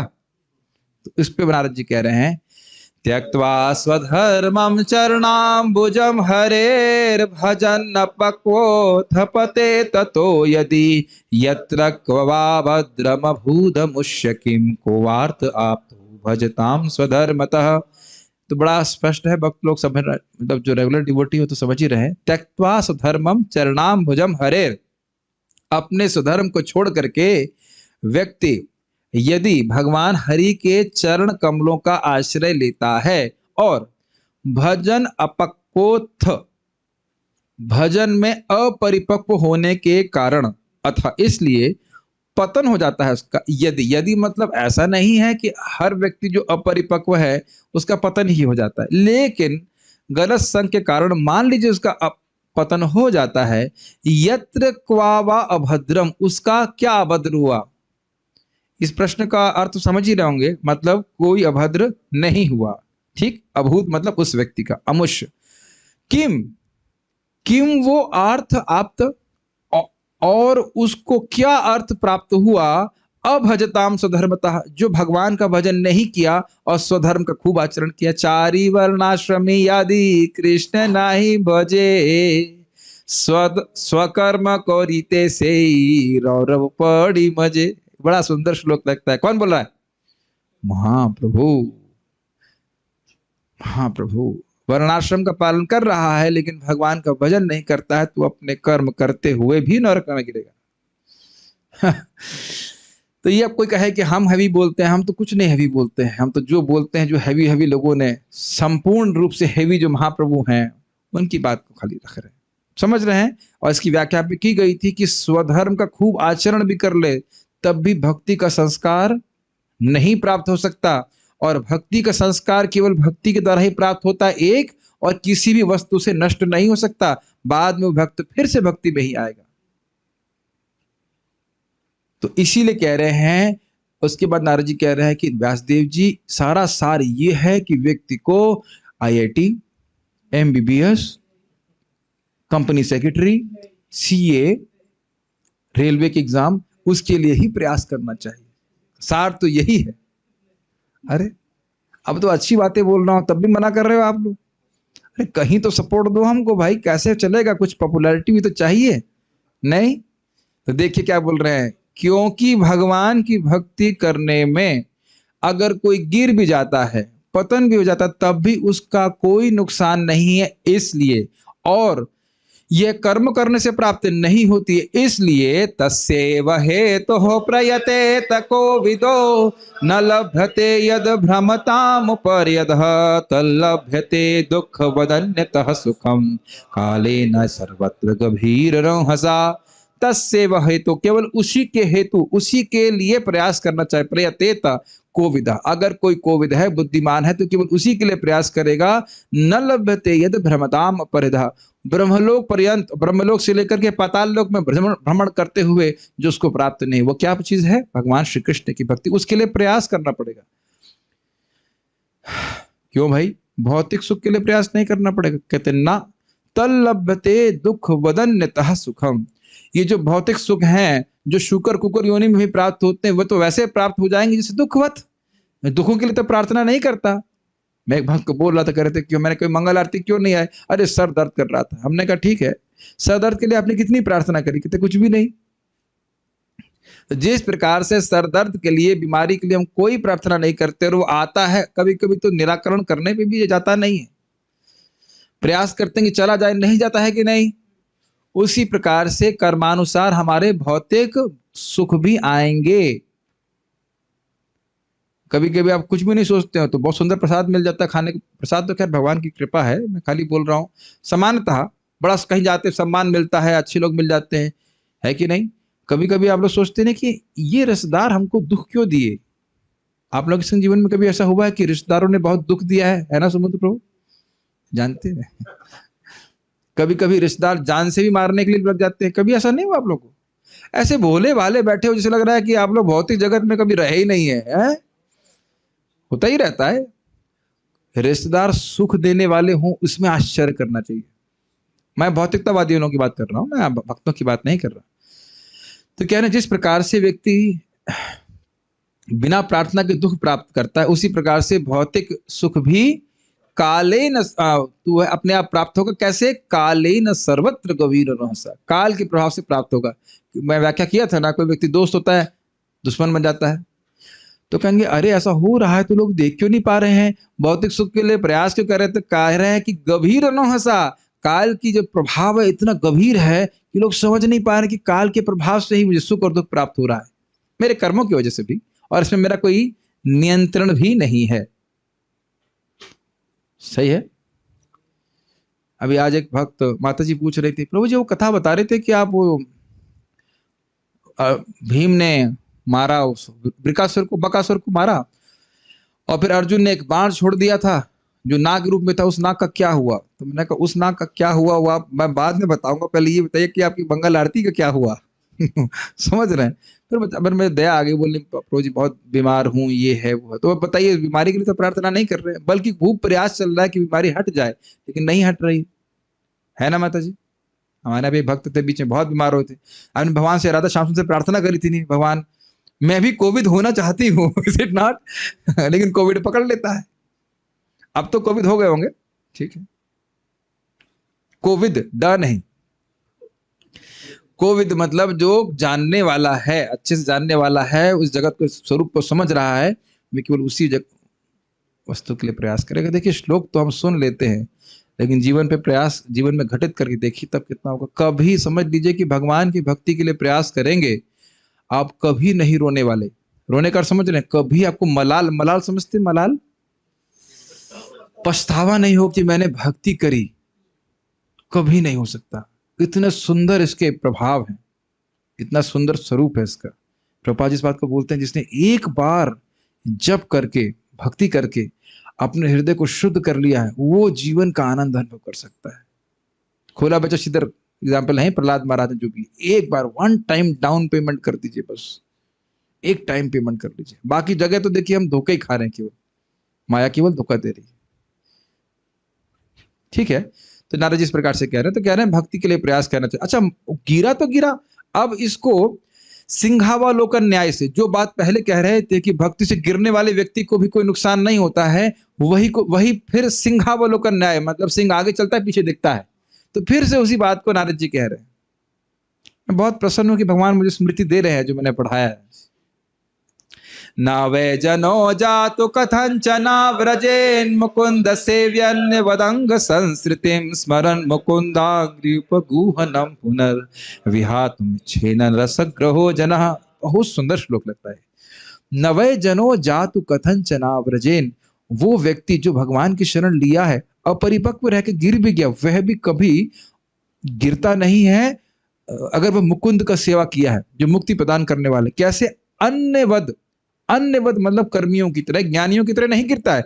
भले गिरे लेकिन वैसे नहीं गिरेगा जैसे कर्मी गिरा अपने कर्मानुसार, और किस योनि में जाएगा, कब उसे मानव शरीर प्राप्त होगा, कुछ पता नहीं। अन्यवद, अन्यों की तरह नहीं गिरता है। हे अंग, हे व्यासदेव, आप मेरे अंग हो, आप मेरे अंतरंग हो, आप समझते हो इस बात को कि भक्त कभी इस तरह से नहीं गिर सकता। देखिए श्लोक सामने है, कितना सुंदर बात है। कभी विचार कीजिए कि कोई व्यक्ति जगत में खूब कर्म कर रहा है, वो कहां पहुंचेगा, उसको दोबारा मानव जीवन प्राप्त होगा, भक्ति प्राप्त होगी, कोई भी गारंटी नहीं है। और इस जगत में हम भी जो कोई भौतिक कर्म कर रहे हैं, उनका कोई भी प्रभाव, कोई गारंटी नहीं है कि इससे द्वारा आपको मानव जीवन प्राप्त होगा ही, जिसमें हम बहुत उद्यम कर रहे हैं। Is it not? ये सत्य है, बाकी जो स्वीकार करिए ना करिए आगे की बात। तो कह रहे हैं कि उसका उस प्रकार से पतन नहीं होगा। ये समझ लेना चाहिए, जो कर्मी है कहीं नीचे चला गया तो वह, उसकी बहिर्मुखता भगवान के प्रति बनी रहेगी। ऐसा नहीं कि दोबारा मानव जीवन प्राप्त हुआ तो भक्ति करने लग जाएगा, ऐसा नहीं है। लेकिन स्मरण मुकुंदांग्री उपगुहनम पुनः, किस प्रकार से भक्त का पतन अलग होता है। कह रहे हैं भक्त पतित भी हो जाए, भक्ति नहीं भी कर पाए, तो भी उसको स्मरण रहेगा किसका? मुकुंद के चरण का आलिंगन का। ध्यान दीजिएगा कि मुकुंद के चरण नहीं, मुकुंद के चरण का आलिंगन, अर्थात भगवान की भक्ति में कितना सुख उसको मिल रहा था, वो याद रहेगा। हमने यामुनाचार्य जी की कथा भी सुनाई थी आपको। बचपन में बहुत मतलब शुद्ध भक्ति कर रहे थे, फिर राजा बन गए, भोगों में प्रवृत्त हो गए, और फिर जब उनको राम मिश्र भगवत गीता का श्लोक सुनाते हैं, जो वो जा रहे थे उनको लेकर के रंगनाथ जी के पास से, तो बहुत प्रसन्न हो जाते हैं, बहुत प्रसन्न हो जाते हैं। अभी मैं कहीं और भी कुछ सुन रहा था, कहाँ पे यामुनाचार्य, यमुनाचार्य जी ने कुछ लिखा था, याद नहीं आ रहा। तो यहाँ पे हम प्रत्यक्ष उदाहरण दे रहे हैं, और बहुत सारे भक्तों का। हाँ, कुछ सुना नहीं पड़ रहा, क्या करें? हाँ नहीं, वो तो है, लेकिन नहीं, यहाँ पे खैर अलग बात है। हम खाली बात कर रहे थे कि वह भगवान की भक्ति को, सुख को स्मरण करता है, बारंबार पुनः पुनः स्मरण करता है। मैं कितना अच्छा स्थिति में था, भगवान का भजन कर रहा था, कहाँ मैं पड़ा हुआ हूँ। हमने एग्जाम्पल दिया था परिव्रत महाराज का भी, जो नारद जी के संग भजन कर रहे थे ब्रह्मचारी के रूप में, और ब्रह्मा जी की आज्ञा से गृहस्थ आश्रम में प्रवेश किया, और फिर भी वह बाद में दुखी हुए। कभी कभी व्यक्तिगत एग्जाम्पल नहीं होगा, वो लोग बुरा मान जाते हैं। विहात विच्छेद न रसग्रह जना, जिसने उस रस को ग्रहण किया है वह कभी उसको नहीं भूल सकता। विहातुम इच्छेद न, विहातुम मतलब त्यागना, कभी नहीं चाहता। और आपको याद हो कि भक्त फिर भक्ति में आता है और कहता है कि उसकी इच्छा होती है, इच्छेन शब्द है, उसकी इच्छा होती है कि मेरी भक्ति कभी ना छूटे, अर्थात नम्र रहता है। याद आ रहा है? नम्र रहता है कि भाई भगवान चाहेंगे तब मेरी भक्ति बनी रहेगी, मेरे में सामर्थ्य नहीं, लेकिन मेरी इच्छा नहीं है भक्ति को छोड़ने की। बड़े ही मार्मिक वो तात्पर्य लिखा गया था चक्रवर्ती पाद के द्वारा। याद ही आ रहा होगा जो सुने इसको। रसग्रह जना। और एक और बात बोली गई थी, रस जो है भाव स्तर पर प्रकट हो जाता है, मतलब भक्ति की उच्च अवस्था में भक्त भक्ति छोड़ना भी चाहे तो छूटती नहीं है उसकी। तो रसग्रह, जैसे रस ने, जैसे कोई किसी को भूत पकड़ लेता है, उसी प्रकार से रस उसको पकड़ लेता है, कृष्ण भक्ति का रस। तो इस प्रकार का व्यक्ति हो जाता है। तो उसका गिरना वैसा गिरना नहीं है, भगवान उसको फिर भक्ति में लेके आते। ठीक है। अब वो भगवान कैसे हैं भाई? इतना आपने भक्ति का वर्णन किया, इतने महान किसकी भगवान के बारे में तो बताइए। तो कह रहे हैं इदम ही विश्वम भगवान निवेतरो यतो जगत स्थान निरोध संभवाः तद्धि स्वयं वेद भवांस तथापि ते प्रादेश मात्रम भवतः प्रदर्शितम। तो कह रहे हैं इदम ही विश्वम, ये विश्व भगवान इव, भगवान जैसा है, लेकिन इतरह, भगवान इससे अलग हैं। वह भगवान कैसे है? तो कहते हैं ये तो जगत स्थान निरोध संभव, इस जगत, उस भगवान से, इन भगवान से जगत का स्थान, मतलब जगत स्थान निरोध संभव का मतलब हुआ, निरोध का मतलब क्या? प्रलय स्थान मतलब पालन, और संभव मतलब प्रकट होता है। तो इस प्रकार से भगवान कह रहे हैं वह भगवान इतने सर्वसमर्थ हैं कि अकेले ही पूरे जगत की सृष्टि स्थिति पालन कर देते हैं। और उदाहरण याद आ रहा है आप लोगों को? गाय और गाय का गोबर। गाय ही अपने गोबर के रूप में विद्यमान है, क्योंकि गोबर गाय की शक्ति है, लेकिन गोबर गाय नहीं है। याद आ रहा है? कुछ भूल गए सब? ठीक है। गाय का दूध गाय की शक्ति है, लेकिन दूध गाय नहीं है। तो भगवान इस जगत के रूप में है क्योंकि वह भगवान की शक्ति है, लेकिन जगत भगवान नहीं है। इसीलिए यहां पर कहा गया है इदम ही विश्वम भगवान इव, भगवान जैसा है, भगवान जैसा सत, भगवान जैसा चिद और भगवान जैसा आनंद में लगता है, लेकिन है नहीं वास्तविक रूप से। हे प्रभु, आज तो बहुत आप कठिन बातें बोल रहे हो। जो पहली बार आए हैं उनको जरूर कठिन लग रहा होगा, मैं मान रहा हूं, लेकिन वहां पे डिटेल में हमने व्याख्या करी थी, तो वहां पे आप उसको पढ़ लीजिएगा। तो कह रहे तद ही स्वयं वेद भवांस, ये सब आप जानते हैं, तथापि फिर भी ते प्रादेश मात्र, मैं केवल आपको 10 उंगली दिखा रहा हूं। भगवान का यश केवल इतना ही नहीं है, वो तो अनंत गुना अधिक इससे है। मैं केवल आपको दिग्ग दर्शन कर रहा हूं, दिशा निर्देश दे रहा हूं। भगवता प्रदर्शन तो क्यों कर रहे हैं? तो कहते हैं क्योंकि आचार्यवान पुरुषो वेदः, ये शास्त्र का नियम है कि जो आचार्यवान है वो जानता है। तो आप आचार्यवान हैं, मतलब मैं आपका गुरु हूं, इसलिए कर्तव्य बुद्धि से मैं आपको ज्ञान दे रहा हूं। आप जानते हो, आप भगवान के अवतार हो, समझते हो, फिर भी मैं आपको ज्ञान दे रहा हूं। समझ में आया क्यों दे रहा? उदाहरण दिया गया था कि ईश्वरपुरी नहीं, ईश्वरपुरी नहीं, क्या नाम सन्यासी किसने दिया था? केशव भारती जी ने। तो केशव भारती जी ने महाप्रभु को सन्यास दिया, तो महाप्रभु को सन्यास देने की जरूरत है ना, लेकिन वो फिर भी उनको स्वीकार करते हैं। भगवान श्री राम भी गुरु स्वीकार करते हैं इत्यादि से। ओके। अब वो कह रहे हैं कि क्योंकि आप जानते हैं, इसलिए आप क्या करिए? त्वमात्मनात्मानमवेह्य मोघदृक् परस्य पुंसः परमात्मनः कलाम अजं प्रजातं जगतः शिवायतन महानुभावो हृदयोधिगण्यताम्। त्वम मतलब आप, आत्मना आत्मानम अवेह्यि, आप अपने आप से आत्मानम अर्थात परमात्मा को, भगवान को जानिए। अरे ऐसे कैसे हो सकता है? तो कह रहे अमोघ दृक्, आपकी दृष्टि अमोघ है। वो कैसे? तो कह रहे हैं परस्य पुंसः परमात्मनः कलाम। परस्य पुंसः मतलब जो पुंस, जो भगवान प्रकृति के पार हैं, उन परमात्मा के आप कला हैं, अर्थात शक्ताविश अवतार हैं। व्यासदेव जी, आप समर्थ हैं। एक और अर्थ था अवेह का कि आप स्वयं ही जानिए कि आप भगवान के अवतार हैं। ठीक है, जी गोस्वामी जी अर्थ लिए थे। अच्छा, तो लिया हूं भगवान का अवतार, तो क्या करूं मैं? तो कह रहे हैं अजम प्रजाताम, प्रजातम, अजम मतलब कर्माधीन होकर के आप जन्म नहीं लिए हैं, एक जीव की तरह जन्म नहीं लिए हैं, फिर भी जन्म लेते हैं, फिर भी आप जन्म लिए हैं। प्रजातम किस लिए? कहते हैं जगतः शिवायतन, जगत के कल्याण के लिए। इसलिए महानुभावाभ्युदयोधिगण्यता। महानुभाव मतलब भगवान की शक्तियों का, भगवान के प्रभाव का जो अभ्युदय है, जो महानता है, उसको अधिगण्यता, अभ्युदय मतलब लीला था, अभ्युदय को अधिगण्यता, बहुत अधिक रूप में वर्णित कीजिए। शिवम प्रभु को समझ रहा है? आप लोग बड़े परेशान लग रहे हैं। परेशान तो नहीं? देखिए, ये थोड़ा सा फास्ट क्लास है, मैं मान रहा हूँ, लेकिन इसको हम लोगों ने बहुत मेहनत करके सीखने का प्रयास किया था।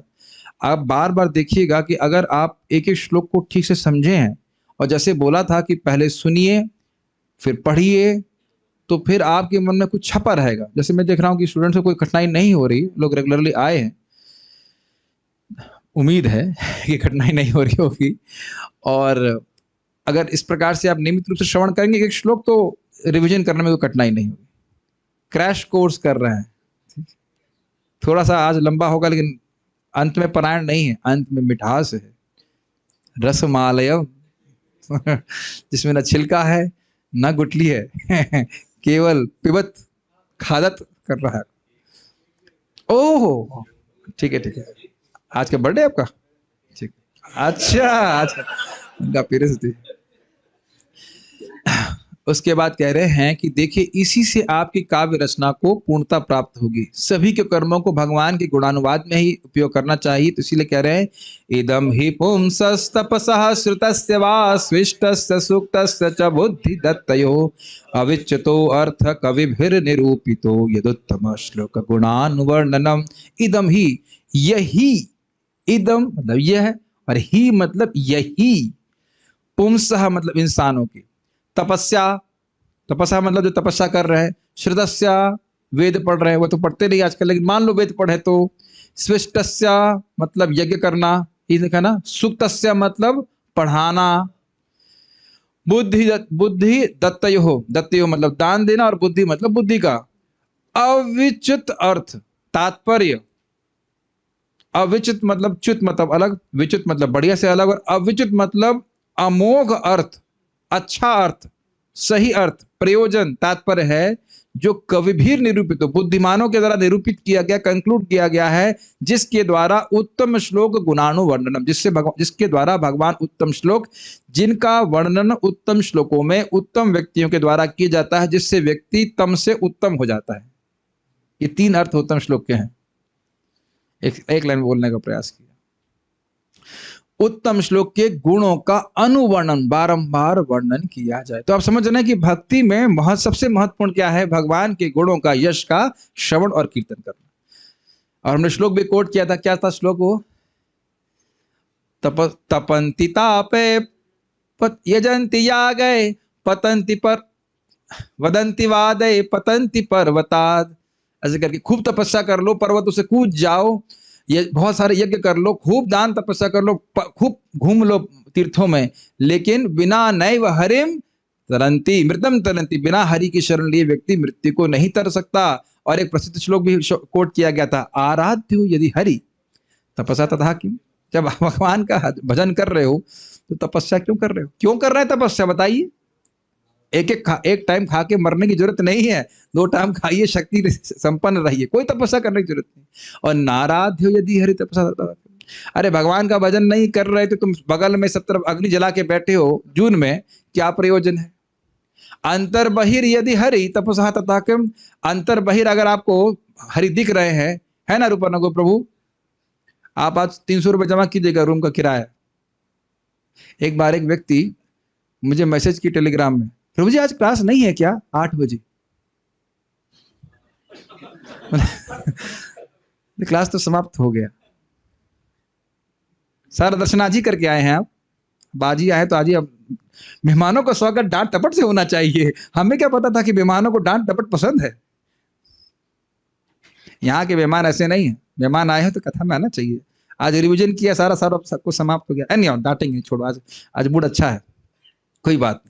ये तो उत्तम श्लोक गुणानुवर्णन, भगवान उत्तम श्लोक के गुणों का अनुवर्णन, क्योंकि डांट भी रिकॉर्ड हो जाती है, सब लोग डांट सुनेंगे, अच्छी बात, हम खुश हैं आज। अब ये सब तो हो गया, भैया ये बताओ कि रिव्यू क्या है? आपने बताइए दवा बड़ी अच्छी है, कस्टमर रिव्यू क्या है ना? बहुत अपना गुणगान, सारी कंपनी वाले अपने प्रोडक्ट को बेचते हैं। ये बताइए कस्टमर क्या बोल रहे हैं? कुछ कोई लोग ठीक हुए इस प्रकार के भगवान के यश से, कोई भगवान के पार्षदत्व को प्राप्त हुआ, कोई बद्ध जीव? तो नारद जी कहते हैं अरे दूर जाने की जरूरत नहीं, हमारा ही उदाहरण ले लीजिए। अहम पुरातीत भवे भवम मुने दास्यस्तु कस्याश्चन वेदवादिनां निरूपितो बालक एव योगिनां शुश्रूषणे प्रावृषि निर्विवक्षताम। तो कुछ लोग कह रहे थे कि व्यासदेव को समझा रहे हैं नारद जी। नहीं, व्यासदेव जी को नहीं समझा रहे हैं, हमारे हृदय में श्रद्धा उत्पन्न करने के लिए इतनी व्याख्या कर रहे हैं। अहम पुरातीत, मैं, तो पुरातीत मतलब पुराने समय में, अभय अभवे भवम मुने, हे मुनि व्यासदेव, पिछले कल्प में, दास्यस्तु कस्याश्चन, किसी दासी का पुत्र के रूप में, अभवम मतलब प्रकट हुआ था, बच्चे के रूप में हुआ था। और वेदवादी नाम निरूपितो, जो वेदवादी मतलब वेदांती, भक्ति वेदांती थे, उनके सेवा में निरूपित था। माँ सेवा कर रही थी तो मैं भी सेवा कर रहा था। बालक एवं, बालक ही था, बड़ा नहीं था, लेकिन सेवा में लगा था। और योगी नाम का अर्थ वह भगवान के भक्त थे। शुश्रूषणे, उनकी मैं सेवा किया करता था। सेवा टहल प्रपात इस्तेमाल कर, वो वहां क्यों आए? मान लो ये प्रश्न है तो कह रहे हैं प्रावृषि निर्विवक्षताम, चातुर्मास से जब बारिश का समय होता है उसमें, प्रावृषि का मतलब वर्षा ऋतु में, वह वर्षा हो रही है ना, अच्छा, वर्षा ऋतु में निर्विवक्षताम, वह एक ही स्थान में रहने के लिए 4 महीने रुके थे, तो मैं उस समय उनकी सेवा करने का मौका प्राप्त किया। वो बता रहे कैसे भक्त संग में भगवान का यश सुन करके सारे दिव्य गुणों से वह विभूषित हो गए, भक्ति में आगे बढ़ गए। ते मयि अपेताखिल चापलिर्भके दान्ते धृत क्रीडनकेऽनुवर्तिनी चक्रुः कृपां यद्यपि तुल्य दर्शना शुश्रूषमाणे मुनियोल्प भाषणी। किस प्रकार से कृपा प्राप्त हुई? कह रहे हैं यद्यपि तुल्य दर्शना, यद्यपि वह सभी को समान भाव से देखते थे, फिर भी ते मैया, मुझ पे, ते मई, मुझ पे, अपेता अखिल चापले, अर्भके, अर्भके मतलब बच्चे, जो बच्चों का चापल्य होता है, बच्चे बहुत चंचल होते ना, वह सारों सब प्रकार के चंचलता से नारद जी दूर थे। अपेत अखिल चापले, समझ में आ रहा है? साउथ इंडियन पार्टी, कुछ नहीं समझ में आ रहा? आप सब तो अटेंड किए हैं, तो याद हो रहा। बच्चों में जो चंचलता होती है, वह हर प्रकार की चंचलता से नारद जी दूर थे। ऐसा क्यों? तो कह रहे दांते, उसकी इंद्रियां समेत थी। धृत अधृत क्रीडनके, क्रीडनके मतलब खिलौने, मतलब अच्छा है, आपको याद है, बस तो नहीं देख देख के बोल रहे हैं, वाकई याद है। अच्छा, अधृत क्रीडनके मतलब खिलौनों को पकड़े हुए नहीं थे, खिलौनों में आसक्त नहीं थे। कितनी बड़ी बात है, बच्चा हो खिलौनों में आना आसक्त हो। और अनुवर्तनी, उनके आज्ञाकारी थे, इसलिए उन्होंने मुझ पर कृपा करी, यद्यपि वह तुल्य दर्शना थे। और एक और हमने सुना था कि उनकी कृपा हुई, इससे नारद जी में और गुण उत्पन्न हो गए। ठीक है, और साथ साथ कह रहे थे शुश्रूषमाणे, अर्थात वह उनकी प्रेम से सेवा कर रहे थे नारद जी। नारद जी मतलब दासी पुत्र। साथ साथ कह रहे हैं अगर भाई सेवा भी कर रहा हो, बहुत ज्यादा बोलने से मन स्थिर नहीं होगा, तो कहते हैं अल्प भाषणी, बहुत कम बोलते थे। तो आप कहेंगे प्रभु जी आप अधिक क्यों बोलते हैं? भगवान के बारे में अधिक बोलना कम बोलना होता है, समझ रहे हैं? हाँ, ये अच्छा पॉइंट है। भगवान तो अनंत है, आप भगवान के बारे में ज्यादा बोल ही नहीं सकते। भगवान की यश तो आपकी वाणी नीचे ही रह जाएगी। ये भी अच्छा है, वहां तो पंडित जी हो गए आप तो, वेरी गुड। ये तो रवि पॉइंट कभी सोचे ही नहीं, ये अच्छा पॉइंट है। भगवान तो अनंत है, उनके वाणी का, उनके बारे में कुछ कहेंगे तो कम ही बोलेंगे ना। जैसे मान लीजिए आप कोई निंदा करे तो कहेंगे ना कि भाई बहुत ज्यादा बोल रहे हो कि नहीं, या कभी गुणों का वर्णन करे तब भी कहेंगे अरे बहुत ज्यादा बोल रहे हो भाई तुम। लेकिन भगवान के लिए तो ज्यादा कभी बोल ही नहीं सकते। वाह, वेरी गुड, अल्प भाषणी। हम सब अल्प भाषणी बनेंगे, भगवान के बारे में पूरे टाइम बोलते रहेंगे, 24 आवर्स। मुनि अल्प भाषणी। सहस्त्र वदन, क्या नाम है उनका, शेषनाग, हजारों मुखों से अनादिकाल से भगवान के बारे में बोल ही तो रहे हैं, और इतने आनंद में है कि पता ही नहीं कि ब्रह्मांड कहाँ है सर के ऊपर। ठीक है, अच्छा, अब वो वर्णन कर रहे हैं किस प्रकार से उनके सारे अनर्थ नष्ट हुए। उच्च स्थले पार अनुमोदितो द्विजहे सकृतस्म भुंजे तदपास्त किल्भिषः एवं प्रवृत्तस्य विशुद्ध चेतसस्तद्धर्म एवात्म रुचि प्रजायते। तो कह रहे हैं कि उच्चिष्ट लेपान, जो उनके झूठे बर्तन में कुछ लेप था, मतलब चावल बचा था, उनको अनुमोदिता, उनकी आज्ञा से, उन ब्राह्मणों से द्विजों की ब्राह्मणों की आज्ञा से सकृतस्म भुंजे में एक बार खाता था, तद अपास्त किल्बिषा, उससे मेरे सारे पाप ध्वस्त हो गए। तो ये समझ लीजिए, भगवान का प्रसाद ग्रहण करने से, वैष्णव का उच्चिष्ट प्राप्त करने से हमारे पाप मतलब जो भक्ति प्रतिबंधक कर्म है उनका प्रभाव नष्ट हो जाता है। जो भक्ति में रुचि नहीं हो रही है वो सब नष्ट हो जाती है। एवं प्रवृत्तस्य, इस प्रकार से जो मैं प्रवृत्त था उसके विशुद्ध चेतसस, उससे उससे उसकी चेतना, मतलब कह रहे मेरी चेतना शुद्ध हो गई। अब शुद्ध जब हो गई तब क्या हुआ, तद धर्म, उनके धर्म, उन भक्ति वेदांतों के धर्म में, एवं धर्म में ही, उनके ही धर्म में, और किसी में नहीं। उनका धर्म क्या था, श्रवणम कीर्तनम विष्णु, उनके ही धर्म में आत्म रुचि ही प्रजायते, मेरी रुचि हो गई। अब समझ में आ रहा है कृष्ण कथा में रुचि कैसे होती, वैष्णव सेवा से। वैष्णवों की सेवा के द्वारा, सान महत सेवया विप्रह पुण्य तीर्थ निषेवणात्, भक्तों की सेवा के द्वारा ही व्यक्ति को भगवान की कथा में रुचि आती है। ये आप सुन चुके हैं पहले कि कोई कहेगा कि अरे भाई कथा सुनने से इतनी उपलब्धि प्राप्त होती है, भगवान का दर्शन हो जाता है, लेकिन दिक्कत ये कथा में रुचि नहीं होती है। तो वहीं बोला गया कि वैष्णव की सेवा करने से, भक्तों की सेवा करने से, जिनकी रुचि कथा में है उनकी सेवा करने से, उनके पास बैठने से, उनको प्रसन्न करने से व्यक्ति की कथा में रुचि हो जाती है। ठीक है, देखिए हम अपने जीवन में एक भक्त का आशीर्वाद हम जरूर देखते हैं, परम पूज्य वृंदावन चंद्र महाराज जी के। खुद ही मुझे बोले कि फिलॉसफी तो आप जानते हैं लेकिन थोड़ा संस्कृत भी जानते आप तो अच्छा रहता। कम से कम एक बार नहीं 2-3 बार महाराज ऐसे बोले। भगवान महाराज का बड़ा मतलब अनुग्रह है। मैं मानता हूँ कुछ हमारी मति भागवत में लग रही है, बहुत अद्भुत है, बहुत अद्भुत बात। वैसे तो प्रभुपाद की कृपा तो है, लेकिन प्रत्यक्ष में उन्हीं का मैं देखा हुआ। मतलब और तो कोई बोला नहीं कि भागवत पढ़ो उसे ऐसे तो कोई नहीं बोला, लेकिन और उनका आचरण से भी, जब महाराज से पहली बार जब प्रथम स्कंद के प्रथम अध्याय के प्रथम श्लोक की व्याख्या किए थे, अन्यथा भी सुने थे क्लास उनका, वो सुना तो मैं एकदम चकित रह गया। तभी से मुझे लालसा होने लगी कि मुझे पढ़ना चाहिए भागवत को गंभीरता से। एनी हाउ बड़ा अच्छा लगता है। फिर क्या हुआ, हाँ हाँ, फाइनल किसका फोन बज रहा है, प्रधानमंत्री का फोन आ रहा है? नहीं, ठीक है, आ भी रहा हो तो साइलेंट में रख दीजिए भी। अब उनकी मन की स्थिति बता रहे हैं, कैसे भक्ति उनकी बढ़ती चली गई। उसकी व्याख्या में भी नहीं कर रहा कैसे कैसे क्या हो रहा है, लेकिन यहाँ व्याख्या थी कि किस प्रकार से भक्तों की कृपा हुई, फिर महत सेवा हुई, फिर श्रद्धा भक्ति में उत्पन्न हुई इत्यादि 14 जो क्रम थे उसका वर्णन यहाँ पे आ रहा है। तत्रान्वहम कृष्ण कथा प्रगायताम अनुग्रहेणा शृणु मम मनोहरा ता श्रद्धया मेनुपदम विष्णुवता प्रियश्रवस्य अंग ममा भवद्रुचि। हे अंग, हे नारद, हे व्यासदेव जी, तत्रा अनवहम, अनवहम मतलब अहम, लगातार, तत्रा अनु अहम, लगातार मुझे कृष्ण प्रगायताम, वह कृष्ण कथा बोलते ही रहते थे। अनुग्रहेणा शुणवम मनोहरा, और मन बड़े अनुग्रह से वो बोल रहे थे, मुझ पे दया करके बोल रहे थे। और अनुग्रहेणा शुणवम मनोहर, और सुनने में वो बहुत मन को हरने वाली थी। हमने व्याख्या किया था वहां पे कि मन को वह वस्तु हरती जो मन को सुख देती है, तो मन कहीं और जाता नहीं। ठीक, ता श्रद्धया में नुपदम विष्णुवता, बड़ी श्रद्धा से, बड़ी रुचि से मैं उसको नियमित रूप से सुन रहा था। इससे प्रिय श्रवसी, मतलब भगवान का वह भगवान जिनका यश सुनने में बहुत अच्छा लगता है, उनमें मेरी ममा अभवद रुचि, उनमें मेरी रुचि उत्पन्न हो गई। स्पष्ट समझ में आ रहा है? कृष्ण कथा ही कर रहे हैं और कुछ नहीं कर रहे हैं। बच्चा और क्या सेवा करेगा? वैष्णव की सेवा जो थी वह करते थे, और ऐसा भी नहीं सन्यासी बोलते थम्स अप लाओ, ये लाओ, वो लाओ कि नहीं, वह भी परम विरक्त थे। वो ऐसा नहीं कि आज ये लाओ, आज ये बनाओ, आज पिज्जा बनाओ, पास्ता बनाओ, ऐसा भी कुछ नहीं था। जो छोटा मोटा सेवा जो भी रहा था होगा, ऐसा भी नहीं कि 100 धोती कुर्ता रखे हो सिंपल सिंपल सेवाई होती होंगी। बालक क्या सेवा कर देगा 5 साल का बच्चा, बताइए। पुंडरीक कितने साल का हो गया? 16 साल का हो गया, हे भगवान। अच्छा, चलिए, अब जब रुचि प्राप्त हो गई तो तब देखिए क्या हुआ। तस्मिंस्तधा लब्ध रुचिर महामते प्रियश्रवस्य स्खलिता मतिर्ममा यया हमें तद सदसत्स्वमायया पश्ये मयि ब्रह्मणि कल्पितम परे।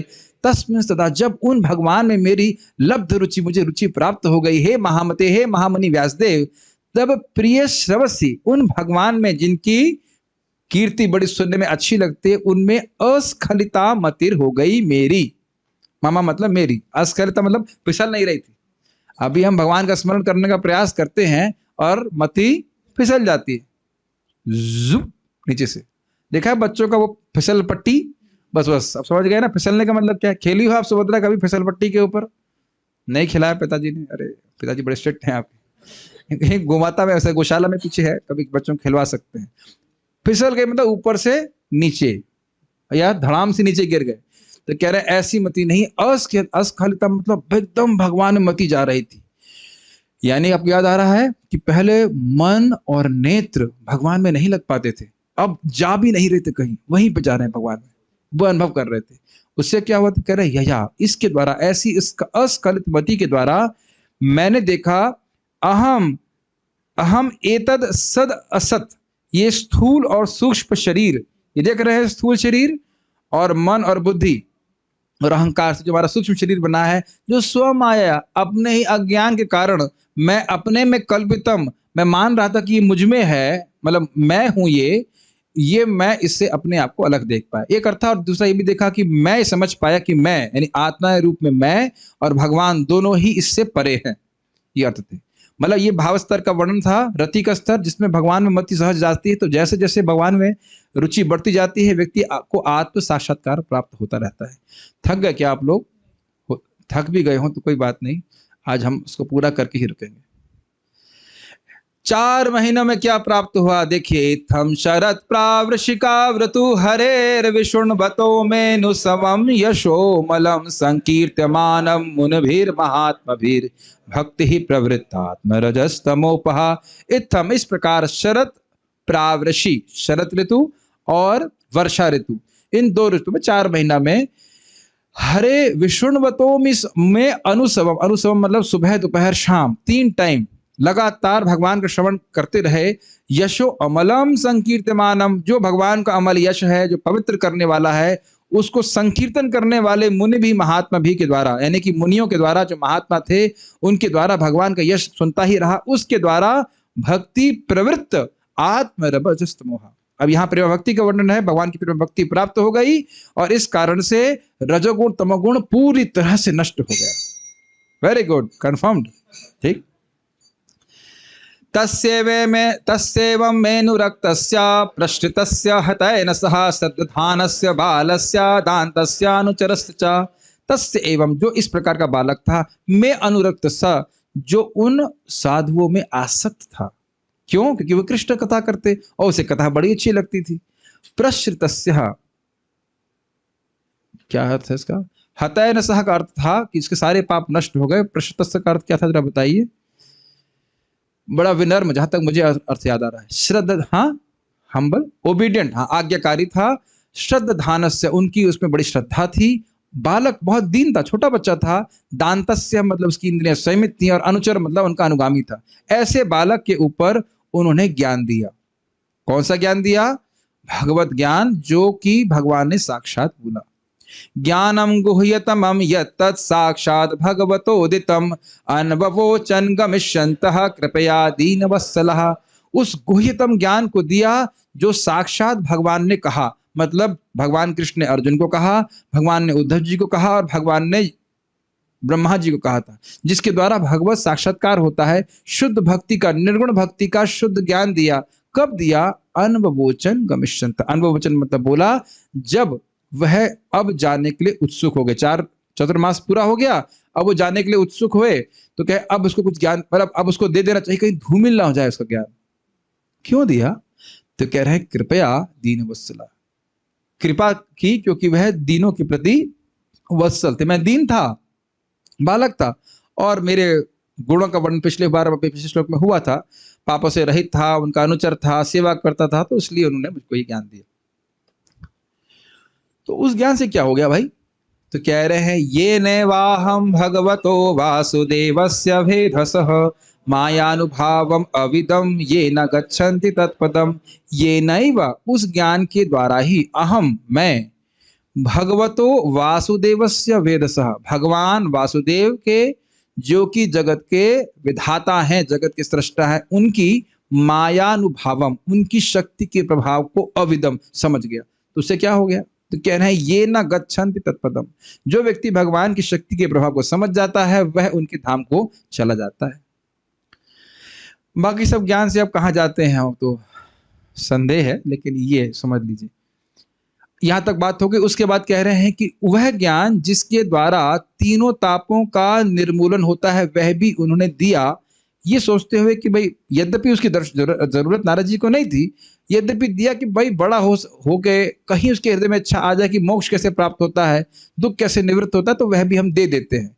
एतत् संसूचितम ब्रह्मंस्तापत्रय चिकित्सितम यदीश्वरे भगवती कर्म ब्रह्मणि भावितम। संसूचितम, शास्त्र को जानने वालों के द्वारा ये निर्णीत किया गया है, एतत् यह निष्कर्ष निकाला गया है, ब्राह्मण अर्थात हे ब्राह्मण व्यासदेव की जो 3 प्रकार के ताप हैं, भगवती आपको पता है 3 ताप कौन से होते हैं?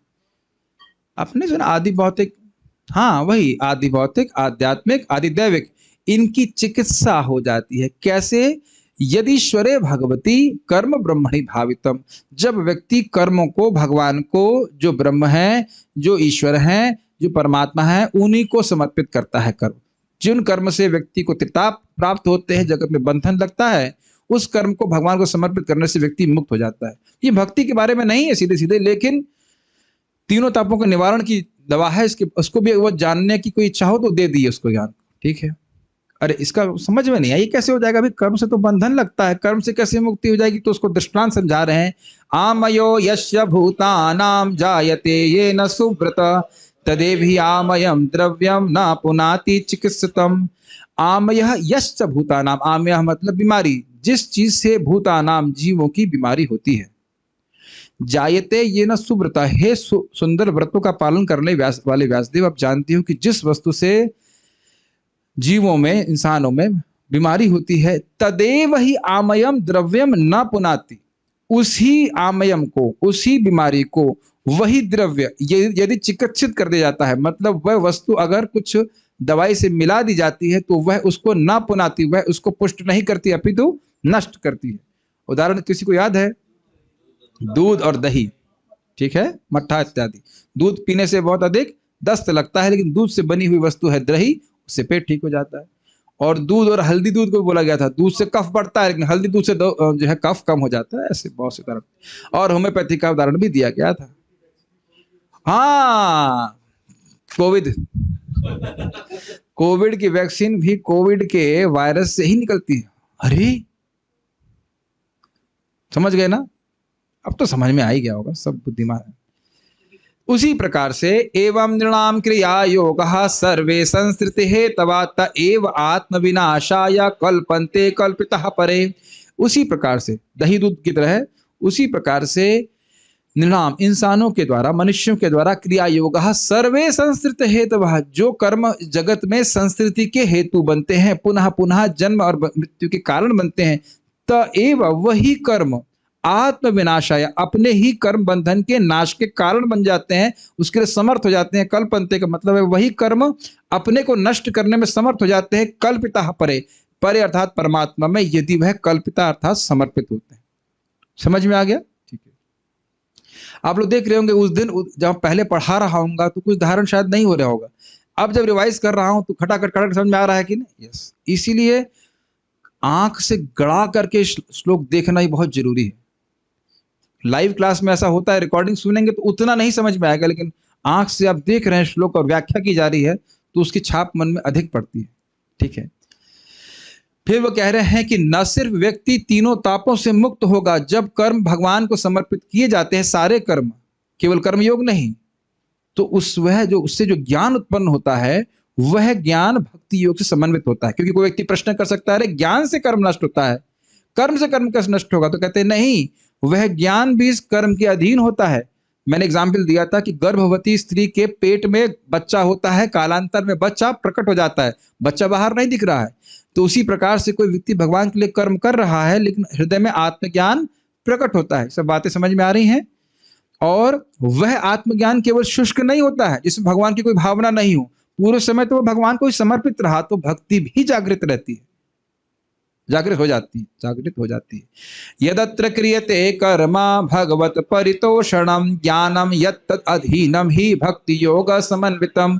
यद अत्र, इस जगत में, अत्र मतलब यहाँ, क्रियते, क्रियते कर्म, जो कुछ भी कर्म किए जाते हैं, भगवत परितोषणम, भगवान की संतुष्टि के लिए।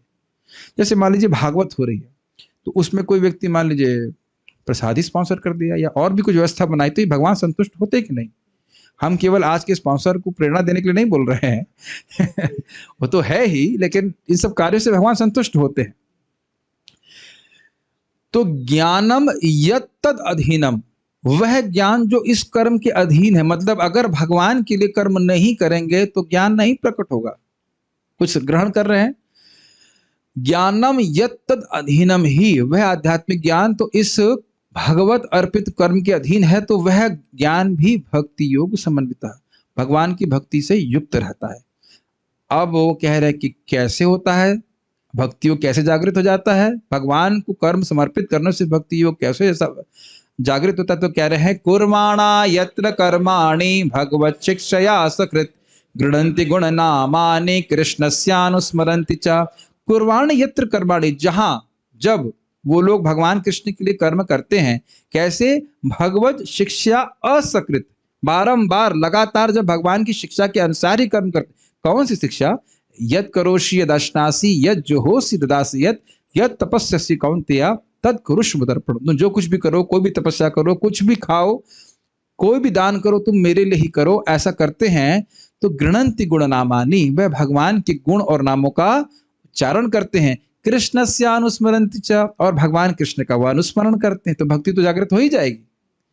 मैंने बताया था ना, नारायण क्या है? कायेन वाचा मनसैरिन्द्रियैर्वा बुद्ध्यात्मवानुसृत स्वभावात् करोति यत् यत् सकलं परस्मै नारायणेति समर्पयामि। तो बोला ना नारायण, नारायण का स्मरण हुआ कि नहीं? जो कुछ भी मैंने काया से, मन से, बुद्धि से किया, हे नारायण मैं आपको स्मरण कर रहा हूं।